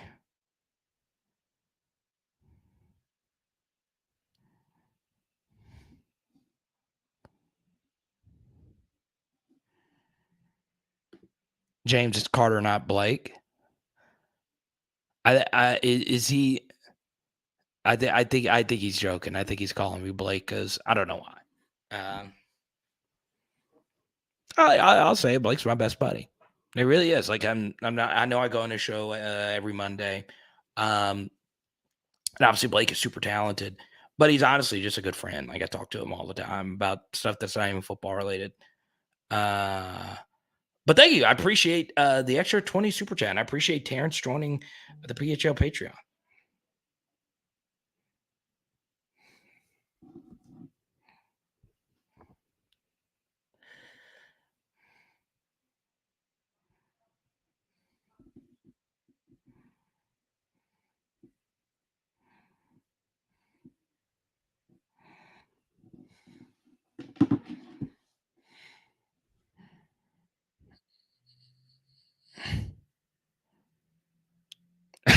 Okay, let me go to this. I know James. That's a.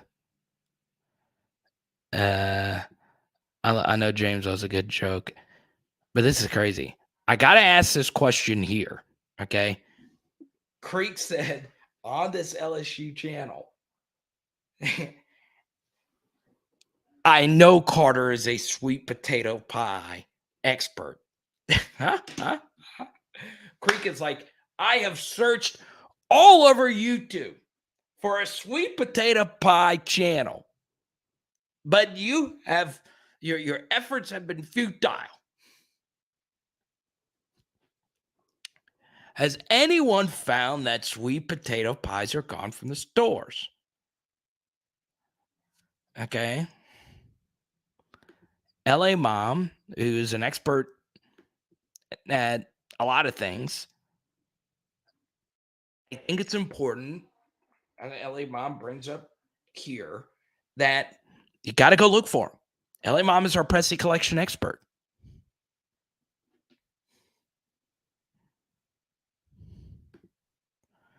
Up here in Missouri, all I'm finding is sweet potato pie in stores. Pumpkin pies are sold out. So maybe, Creek, well, Thanksgiving's only a few days away. So I don't know if Chris can mail the sweet potato pie in time for Thanksgiving, but Creek lives in Shreveport. So anybody in Shreveport. Okay, so John Sibley, thank you for the super chat. If there's anybody in Shreveport, we've got to make Creek is one of the nicest people. Super chat a lot of money to me, but more importantly, he always checks in on everybody, and he's had one of the most epic profile photos. If anybody in Shreveport has a bonus sweet potato pie, please get in contact with Creek. I will text everybody in Shreveport to make sure you have a sweet potato pie. Tyler's a PHLer. He's in Shreveport.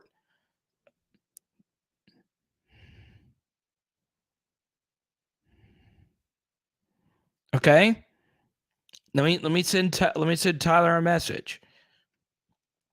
This is what we do for each other.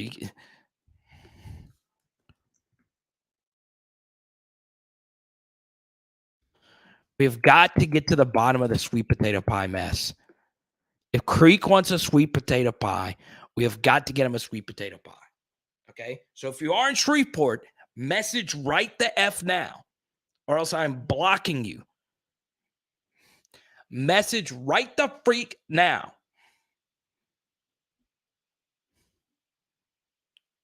Creek, do not drive 8 hours. We could find somebody in Shreveport that can loan you a sweet potato pie. Now, I don't know if they could return it, but still. Let's go to John Sibley. What is the strongest part of Texas A&M that could bring at the defeat of the Tigers? Speed, defensive line, or home field advantage? Definitely not home field advantage, but it's Texas A&M. It's their last home game, so they'll be out there. What is the strongest thing? Honestly, John Sibley, one of the strongest things they have in their favor is vengeance, right? They've had a sucky season. They felt the agony of defeat last year when we took it away from them at the buzzer. So there's going to be some animosity there. And John Sibley, something else that's very important here is there are a lot of people on Texas A&M that have Louisiana ties and or LSU recruiting ties as well, right? Max Johnson, of course, he's not the quarterback anymore, but played at LSU. A lot of players from Louisiana on Texas A&M. So vengeance and want to does play a role in this. Le'Veon Moss.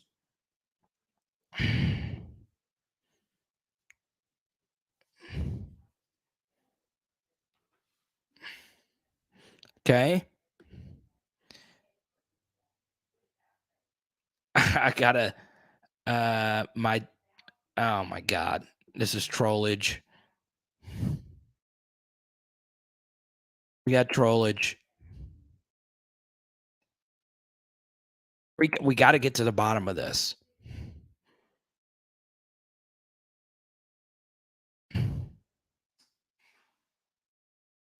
Is there somebody in Shreveport that has an extra sweet potato pie? This is really bothering me. I feel like that we have a lot of North Louisiana viewers. Let me text JJ. Let me text JJ.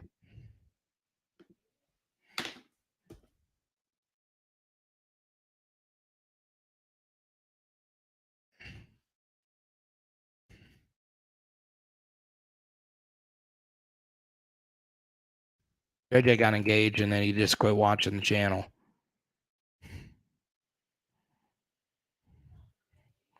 Okay.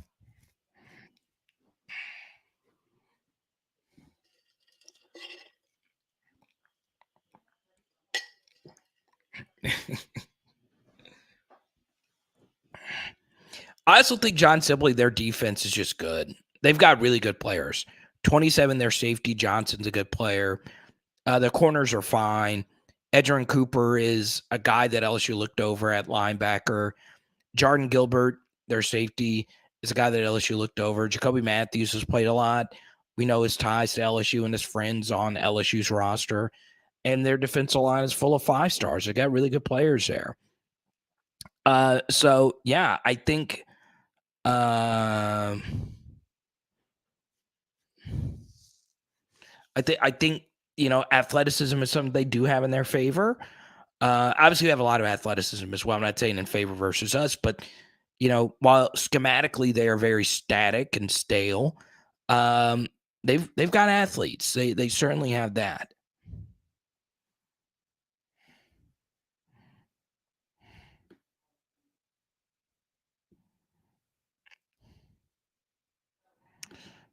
Jefferson, I don't know why your photo is that. Like, that is just, I don't, are you trying to thirst trap me? This is like the Lane Kiffin Egg Bowl photo from yesterday. What are you showing off here? I don't even know what to think about that. The Kev Falk photo is actually right here, and the Justin Vincent one is right there. Oh my goodness. What are we going to do about this? What are we going to do? So, Creek, I do have your email. Okay. There's got to be somebody in Shreveport that has an extra sweet potato pie that they can loan Creek. Because obviously your wife is not going to be a happy camper if you don't get this done. Because Creek, you normally stay on topic. You're like you were probably watching PHL for this full hour, and your wife probably yelled at you, "Hey, Creek, ask all his viewers if they got an extra sweet potato pie."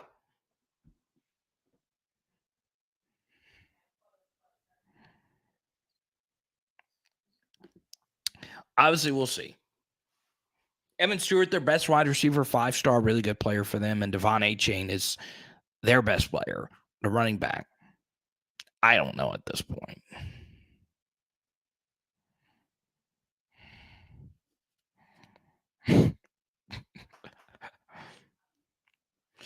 Okay, so Creek doesn't. His wife doesn't care about the pie.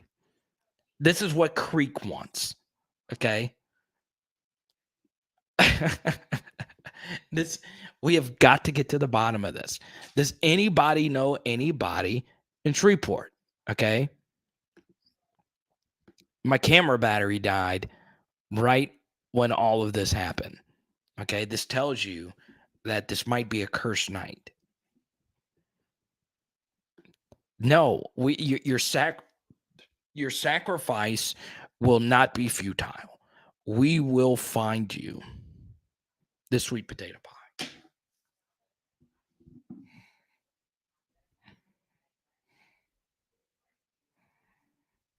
First off, we need to find a store. Everything's closed at 10. I could call the Walmart in Shreveport right now. Oh my God. TJ.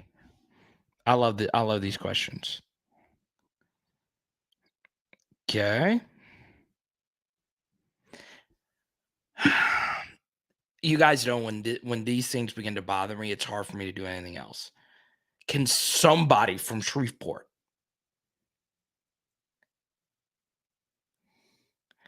get this man a sweet potato pie? It's the only day of the year these things are even eaten. Okay. Why did the supply not meet the demand? Right? This is basic economics. Pies. Okay. So I want everybody to think of everybody in Shreveport. DRC, you are not helping with this. You are not helping with this at all. Okay. He already said he doesn't like to cook. All right.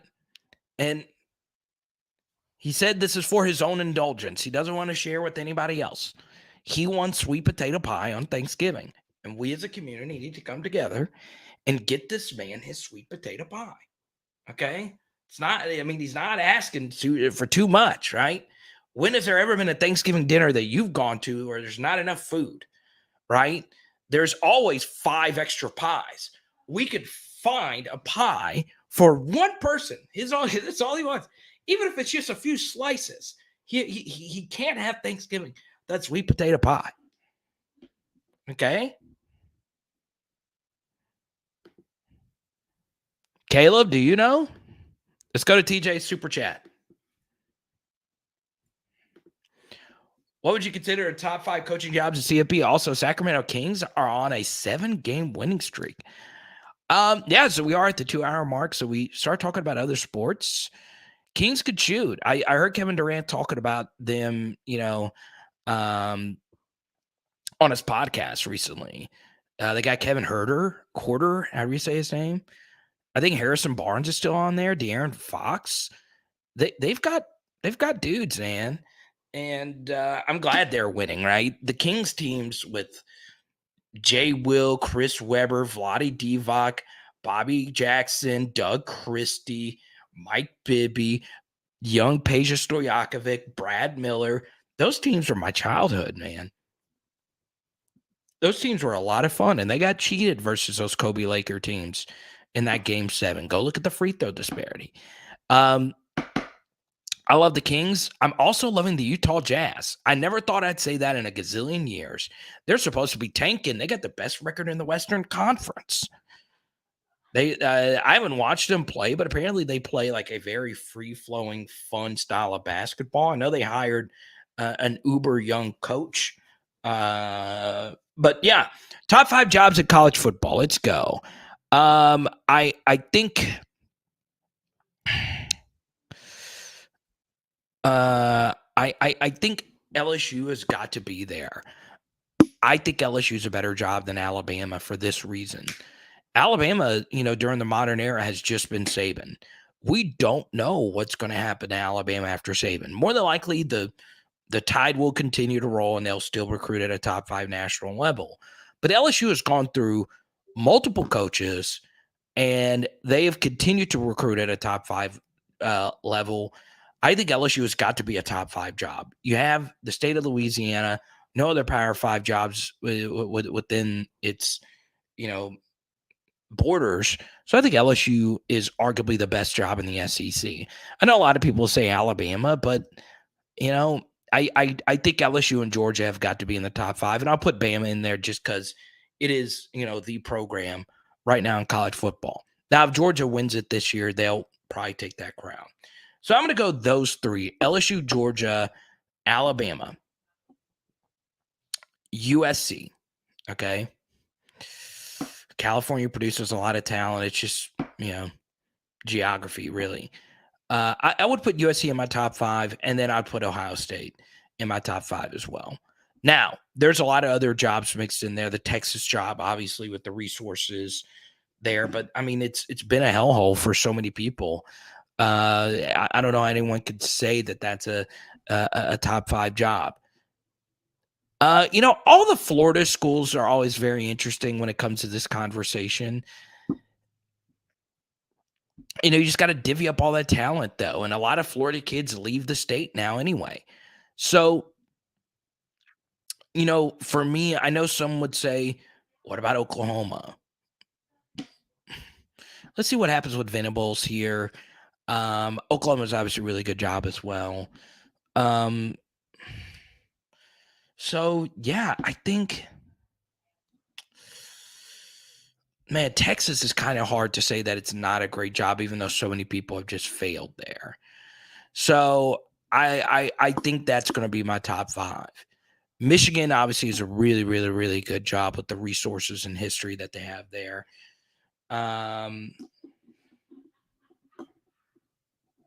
So yeah, I'll go with that. I'll go with that. All right.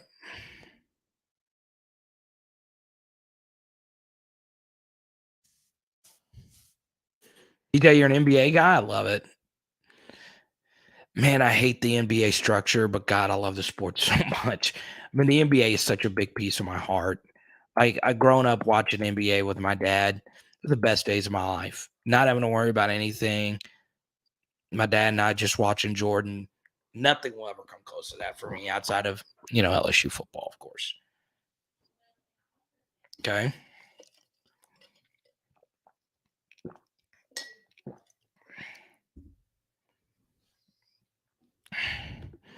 Can buy 2 sweet potato pies at QVC for $75. Yeah, Randall, the issue though is like Creek can't order something online right now. Okay. So here's what I'm going to do, Creek. I'm actually going to look up Shreveport Walmart. Okay. Let's see if they're even open. You're in Bossier, though, right? So here we go. Walmart Supercenter closes soon. Okay. Can I call them on here? I think I can get in trouble if I call them on here. Okay. It's too late to order. But can we check to see? Tyler's one of the nicest guys. Okay. Just message me back.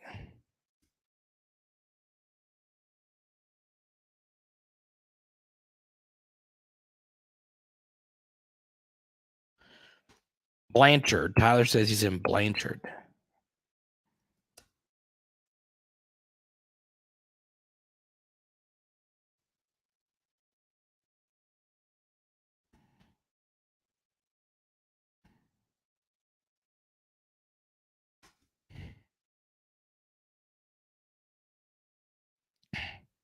So you checked Walmart already.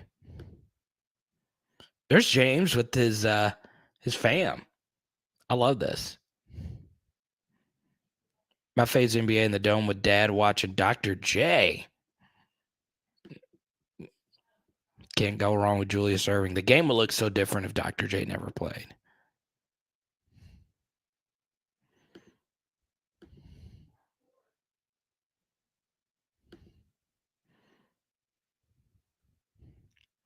But John, do we know for sure that the sweet potato pie that you would send him would get there? Okay. Let me check to see. I just sent a message to Tyler. Hop back on the live stream. Do you have an extra sweet potato pie for a PHLer in Shreveport or Bossier? Creek, you're in Bossier, correct?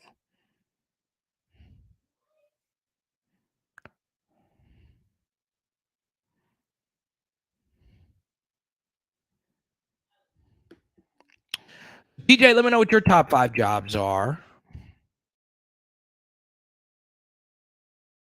Let me change with the poll question for TJ. This is always so crazy to me, and I think people that go to LSU football games often can kind of take them for granted. It is amazing how many LSU fans what's a 7-1? Oh, you're not.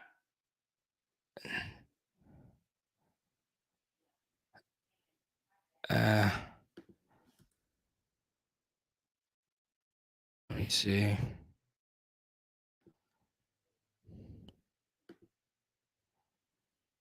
What is that?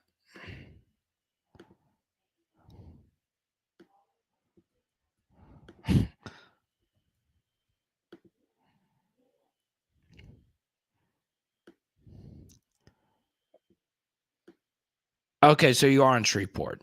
Okay, not Bossier, in Shreveport. Or like south of Shreveport, Bossier. I got you.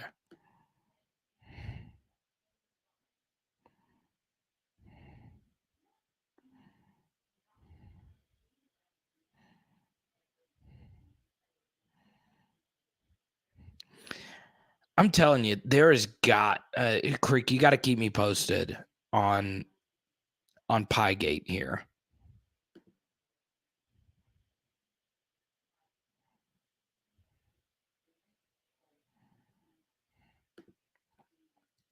I love out of State and have a kid who plays high school football and another who plays D3 football. So unfortunately, I don't get to go to watch many games. Yeah, it's okay. So Tyler's back. All right. Now, Tyler, here's a question. All right. You're in Blanchard. All right. I think we all learned about Blanchard, Louisiana. So guess what, Tyler? You have put your town on the map. Now, this is this is the golden question. One of our viewers, Creek, who's been with us for a while, cannot find a sweet potato pie. Any store he goes to, can't find them. They're sold out, clinked off the shelves. Apparently, North Louisiana has a thing for sweet potato pies. By the way, I think sweet potato pie is overrated. Don't quite get it. Sweet potato in a lot of different forms was perfect as is. They put sweet potato and sweet potato fries. They were perfect. We had just sweet potatoes. Perfect. But we had to put it in a pie, right? And it's only eaten on one day out of the year. and Creek wants one. Okay.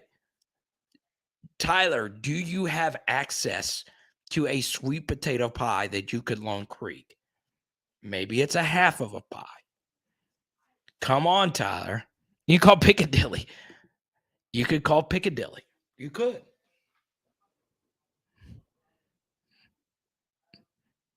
So Tyler says, I only have pecans, which, by the way, is it pecans or is it pecans? We've never come together as a society to tomato this. Is it pecan or pecan?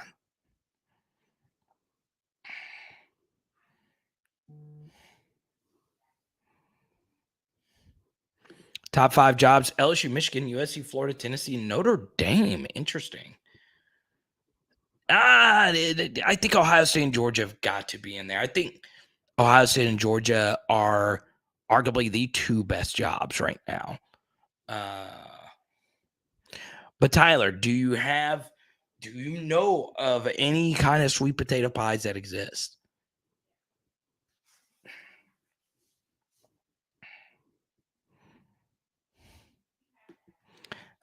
Okay, so Tyler is a pecan pie guy. He doesn't make the sweet potato pie. So, sorry, Creek. I don't think Tyler's going to be able to fix this. All right. TJ's top 5 jobs: Georgia, Florida, LSU, Ohio State, and USC. Okay.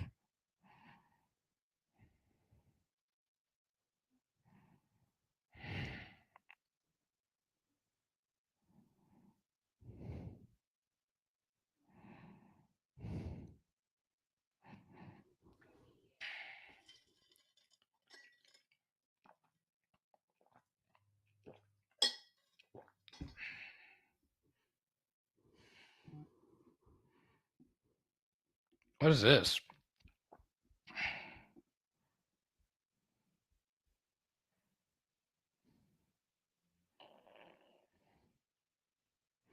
Precious.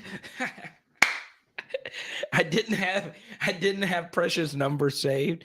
He just sent me a photo of legit like 5 sweet potato pies just stacked. Ha ha ha ha ha. Quite literally, Creek, if you would have messaged us last week, there would have been plenty of people that'd mail you pies. I'd love to live in Athens. Athens is incredible. You're an hour away from Atlanta. Kidding me? Columbus a little different, right? I don't know if I could do the cold. Would I rather live in Baton Rouge instead of Athens? Yes, but obviously I have family biases there. I loved Athens. I really did. Yeah, Creek. If we would have known, we would have been able to figure out the sweet potato pie gate. This will forever be known as the Pie Gate live stream. But I'm telling you, I've got to make sure you are fed. You've helped me get fed with your super chats. I'm going to help you get fed.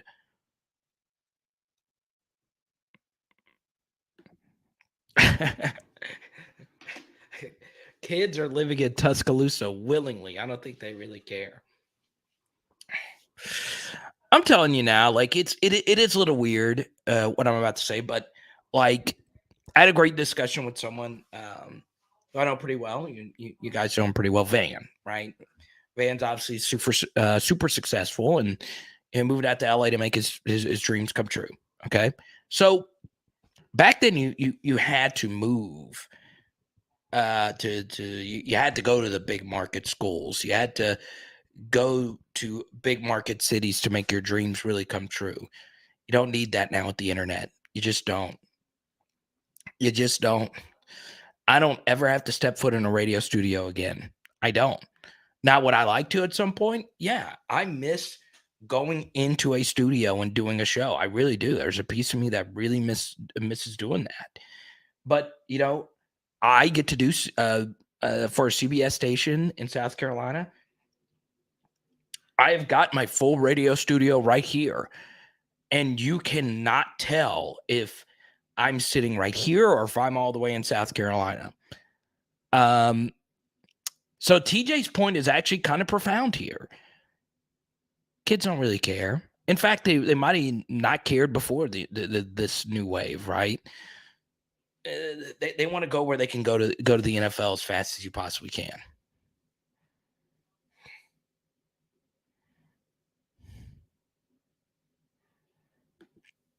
So could we overnight one of these pies? John Sibley's already offered to overnight a pie. I don't know if this can actually be done. I know there's got to be somewhere in Shreveport that's got a sweet potato pie. Let me just Google this really quickly. Sweet potato.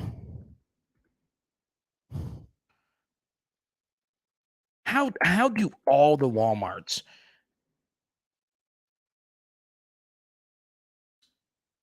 Oh, look, Strawn's. Okay.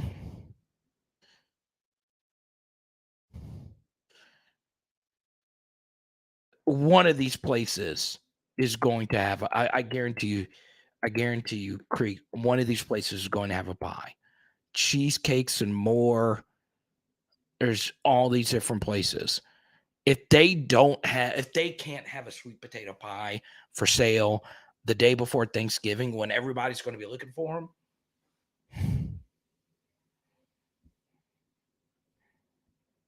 So, Roger, USC, one of the top 5 programs.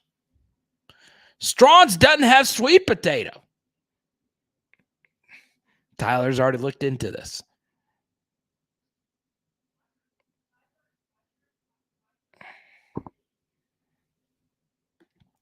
Oh, that's cool. I knew Tim Brando from 1976.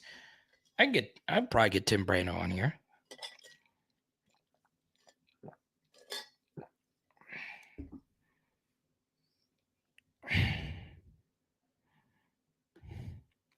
Counterpoint, Nebraska and Wisconsin both have just many, if not more, resources in Power 5, but no 5 stars going there post 1990. It's true. I think some of it is also, brand recognition, playing in the SEC. Also, something else, Pierce, that I think is very important, and this goes along with TJ's point. A lot of trends that athletes follow don't make a lot of sense, right? There is no, there's got to be a trendsetter. Like for LSU, it was Kev Falk and Nick Saban. Quite honestly, they were the ones that made it cool to go to LSU again. And obviously, that those first recruiting classes of Swagoo, Whitworth, and those guys. But really, it was Kev Falk. There's a lot of different reasons that go into why, an athlete decides to go here or there. And a lot of those reasons now are money.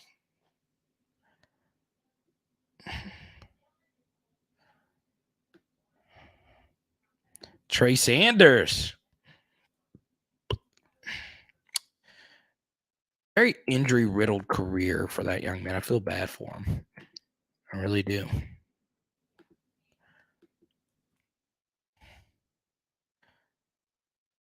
I think I'm a pecan pie guy over anything else.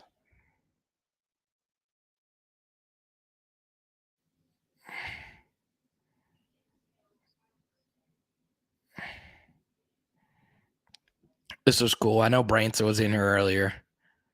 This was after the Alabama game. Perk just looks like a star, right? He's got the teeth. He's got the look, man. I love me some Harold Perkins.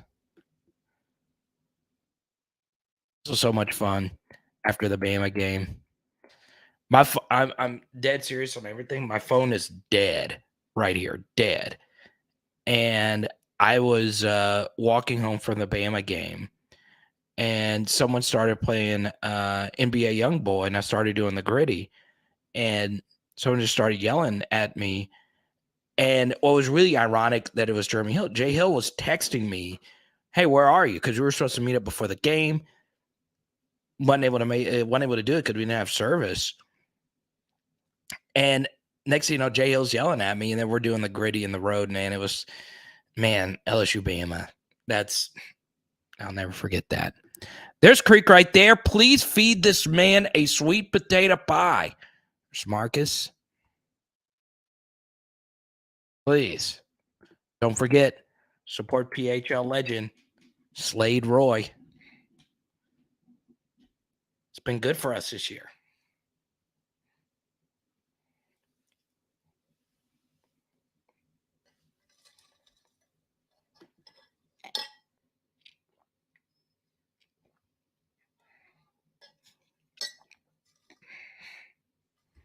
Oh, this is big. Orgy, our newest PHL patron, along with Darren's. What's good? Oh, Jay Hill's a goat, man. He really is great.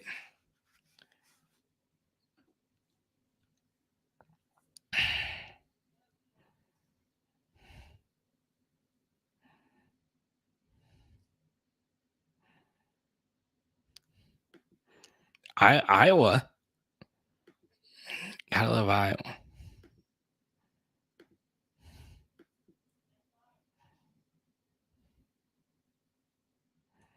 I know. That was the craziest thing. I told that Jay Hill story. No one gave a rip. I just wanted to share that one story. No one gave her it. And that's fine. I wanted to share because it was really cool. God, that night, Mike was there. Prez was there. We had a lot of people in that thing. Don't forget, tomorrow night. What's tomorrow night? Got a lot of new viewers here. Okay. What is tomorrow night?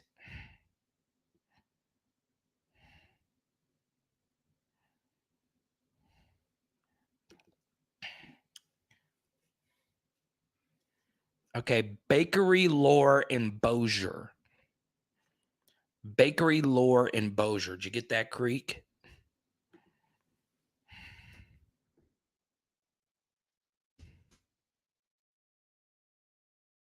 They open at 10:30 tomorrow.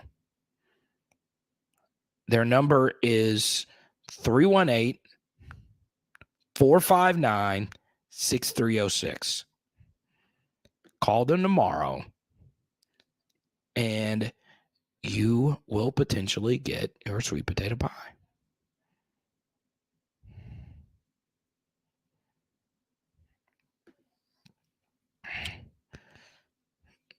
You still have time. If I'm telling you, on tomorrow night, Creek, if you don't have a pie by the live stream tomorrow night, I'm going to be devastated. So if you get a pie by 1 p.m. tomorrow, you better email me tomorrow. I saw your email from earlier today. I was still recovering from my dentist thing. Sorry I didn't reply. But let me know if you actually find one. I'm actually going to lose sleep over this. You guys think I'm joking. As Haley, the smallest things get under my skin.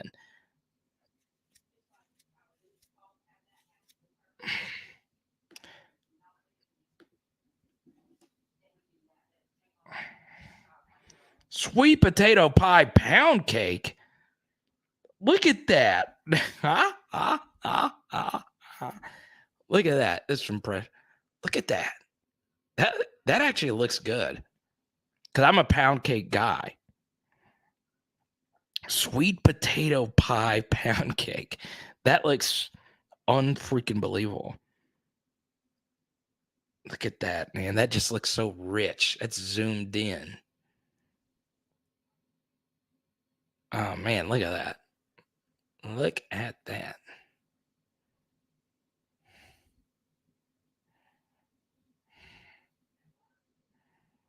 If I don't get a pie, maybe too weak to respond. So,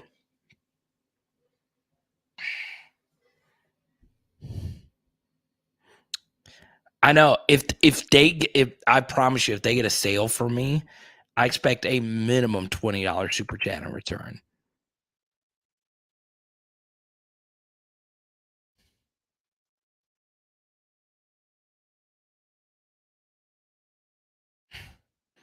Or do you get to pick the next topic? Caleb, get to have you tonight. Quarterback blocking.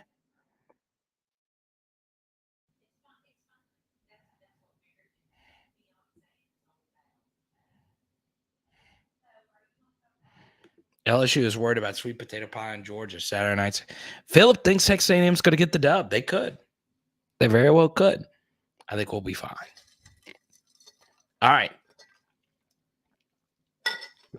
Here's what we're going to do. This has been a fun little powwow here. In the next 5 minutes, I'll answer as many questions as I possibly can. But if we don't get any more super chats, we're going to end this thing. Don't forget, we'll do a live stream tomorrow night. No live stream potentially on Thursday for the Thanksgiving Turkey Day. Every Thanksgiving, I watch two performances over and over. I watch the Creed performance in Cowboy Stadium. Can you take me higher? That is the all-time best Thanksgiving performance. And then I always watch every remix of I have green beans, tomatoes, potatoes. What is it? I have green beans. I just laugh. It's the funniest thing. You name it. You name it. Huh? But LSU plays basketball tomorrow night. Stop the presses. It's a regular season basketball game. Who do they play? I watched a good bit of the Arkansas Creighton game. I saw it was a 1-point game. Oh, it looked pretty good. Shout out to Matt McMahon. They looked pretty good yesterday. The baby? Let's go. Danny, you my sis. You know this. You know this, Danny. That's crazy. Oh, that's so cool. Glad you got to go home, Danny. Pretty cool stuff. Hope you enjoy your time in Louisiana. I know you don't get these opportunities. It's tough, living where you live, having to drive all the way down. So I'm glad you were getting this opportunity to spend some time with family. No matter how much time you spend there, it's not going to be enough. So I hope you enjoy every second of it. Let's go to Orgy's question. Does our lack of depth currently create a revolving door of transfer reliance? We'll have to start some freshmen at some point anywhere on Savion Jones transfer smoke. Why would Savion Jones go anywhere? I'm serious. Like, why would he go anywhere? Like, I unless there's something that unless there's some kind of kerfuffle, the best I understood is like he was one of the hardest workers this offseason. He's done a lot of mentorship to other young players. The guy was playing a lot. He's about to be a starter, right? Ali Gay's going to be gone. He's going to start. And he's from Louisiana. I just don't see it. I also don't see him as like a Perkins type of player that some other school is going to be like, we've got to for sure have Savion Jones. Let's sign him to a $50,000 NIL deal. So it honestly just doesn't make a lot of sense, but you never really know. I wouldn't pay any attention to it. I think Saban is going to be an LSU Tiger for the rest of his career. We'll have to start some freshmen at some point. Yeah, I mean, it's worked out fine this year. Obviously, we got a really good recruiting class coming in. I will say this, Orgy. I do think this year is a little bit of a unicorn year that we got really, really good players like in this cycle. Now, I'm not saying the other classes didn't have really, really good players. Not my point at all.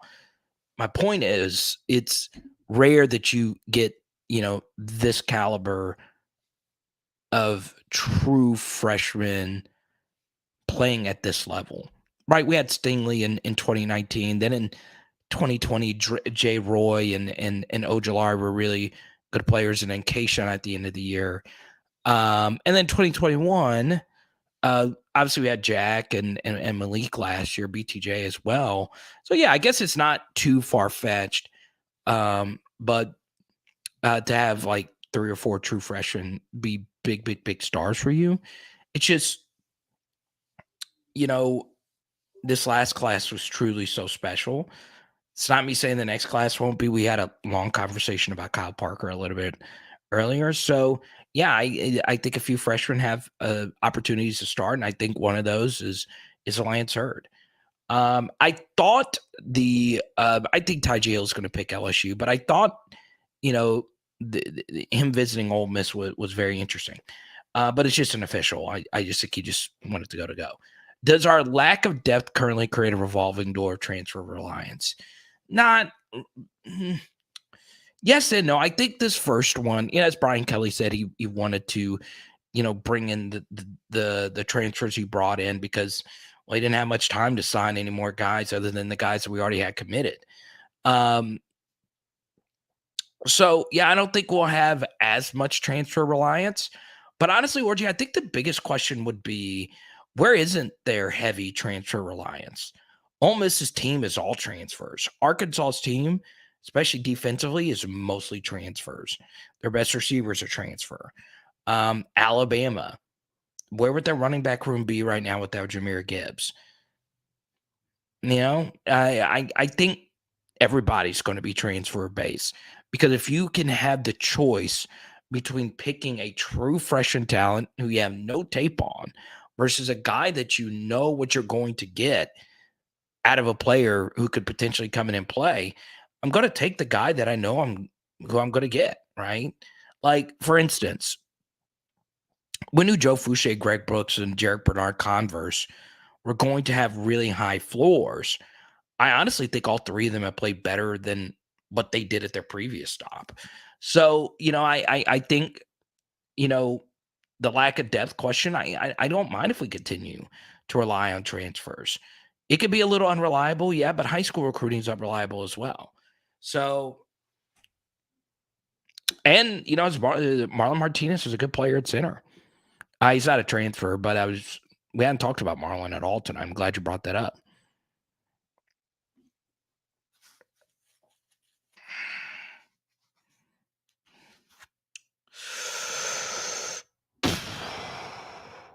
Nathan, good to see you.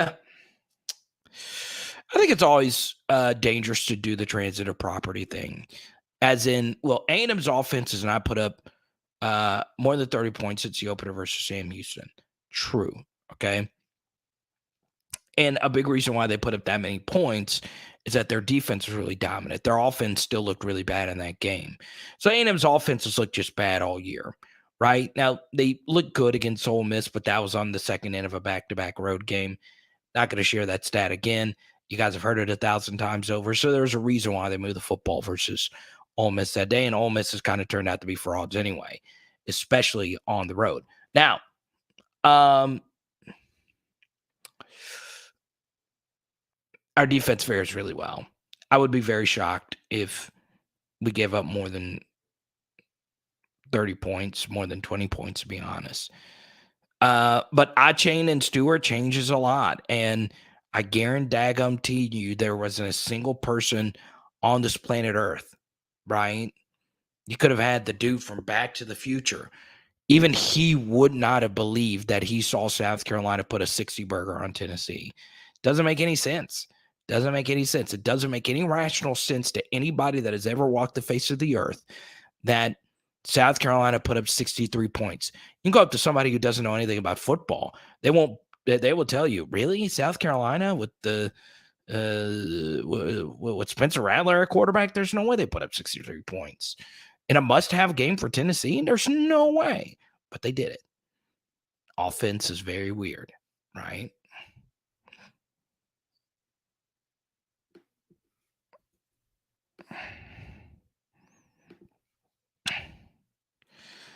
Okay.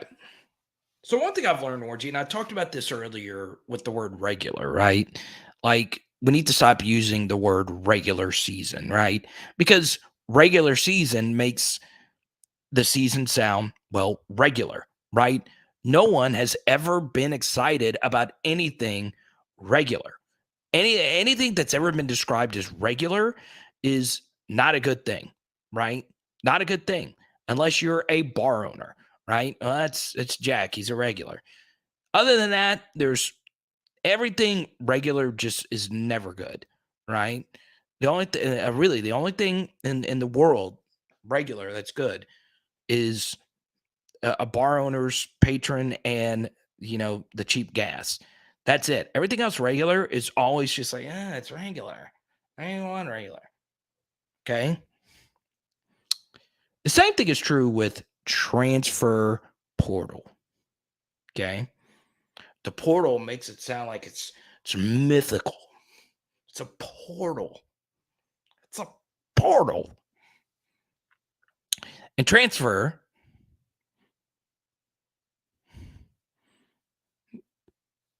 to be honest, transfer. You're transferring from here to there. It kind of connotates failure, does it not? Why are you transferring? It didn't work out.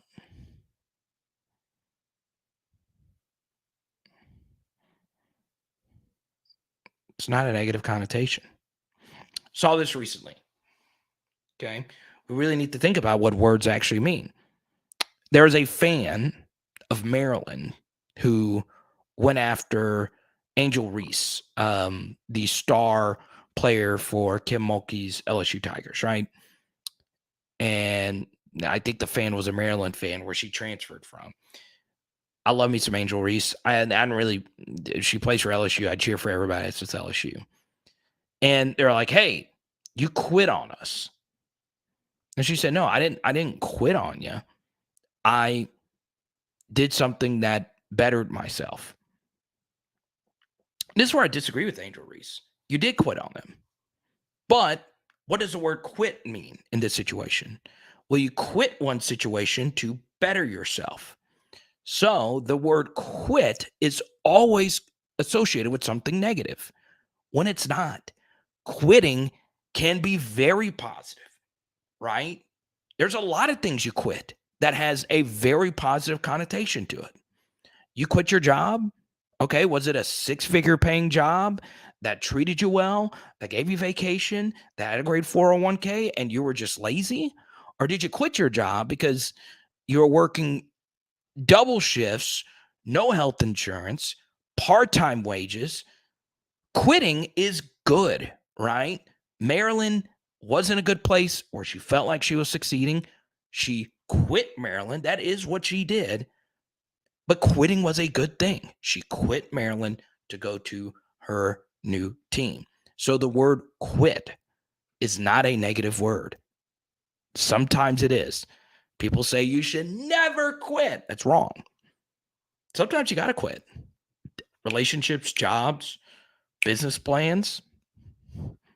There's projects I've quit on. I get this question all the time. Did you quit comedy? Kind of, sort of, yeah. Sometimes in life you do new things. Now I still do the occasional show and once every blue moon, but sometimes you got to quit something to do something else, right? And the same thing is true with transfers, right?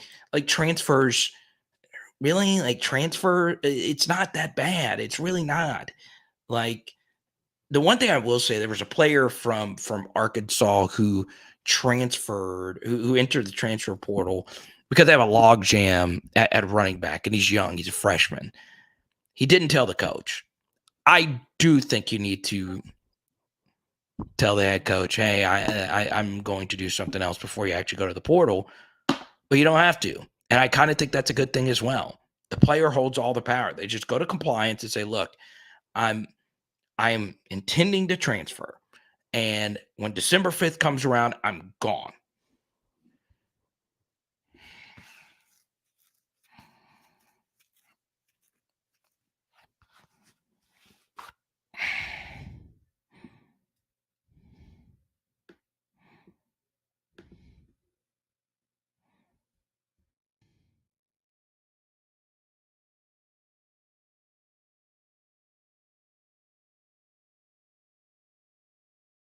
Creek said, man, it's late. I got to get on the pie search tomorrow. And with that, I'm going to sign off as well.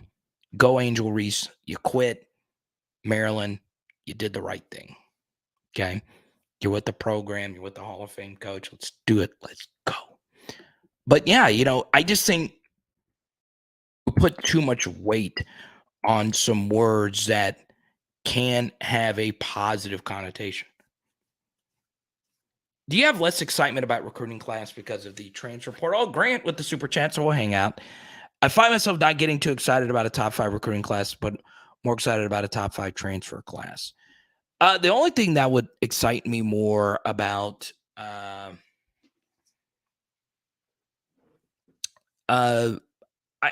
think the early signing period should be abolished. Now it's a whole new can of worms. I really do believe that. If there's one major change that I would make, it would be that.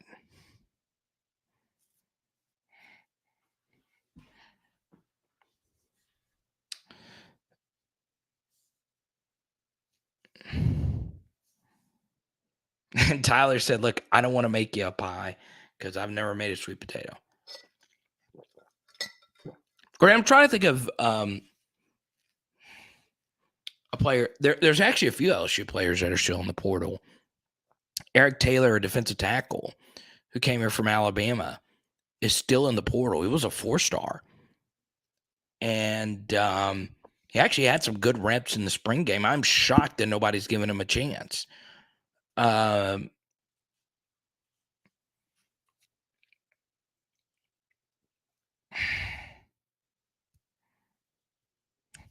But, I say this quite a bit, Grant, as far as like the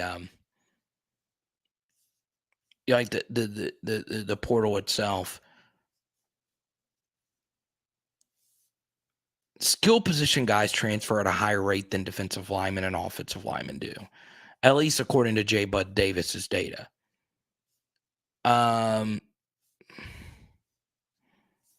It's crazy, right? Like I would be very, very, very cautious about point. And I'm not saying you're doing this, Grant, but any one player's like situation.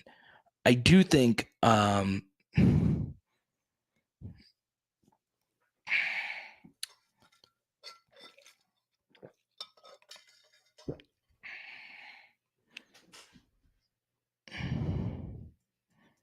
not even the team he was transferring from. It just sucks, man. It just really, really sucks. I do think there's always going to be more value in a skill position guy out of the portal for a few reasons.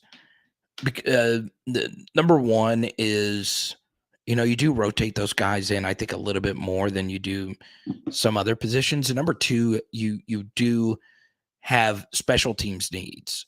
And the one thing about a defensive lineman is they don't really fill your special teams needs, right? So, yeah, it sucks. There's a lot of players in the portal.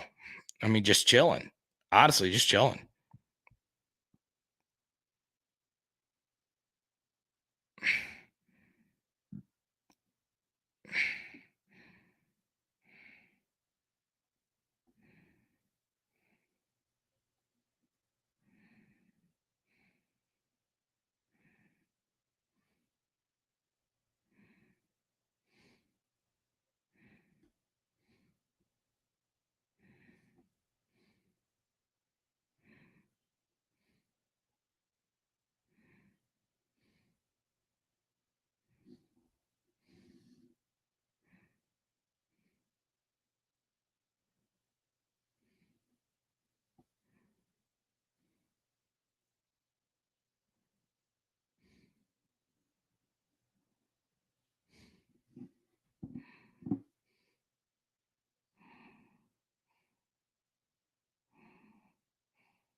This is crazy. Huh?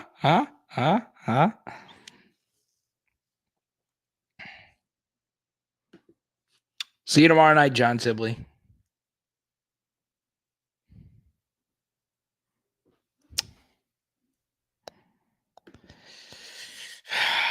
You better be good. I wonder what it's like for some players who don't get picked up by another school, but another player gets picked over them and they still blow the opportunity. Oh man, it's crazy. All right. I am going to hit the hay as well. Thank you guys so much. Don't forget, Thursday night live stream will be pushed tomorrow to tomorrow. So we will be live here tomorrow night. Same time. Let's get funky, okay? It is Power Hour LSU. Bow. What's up, James? Good to see you. And tonight, we're doing some barbecue chicken. Let's go. Let's go.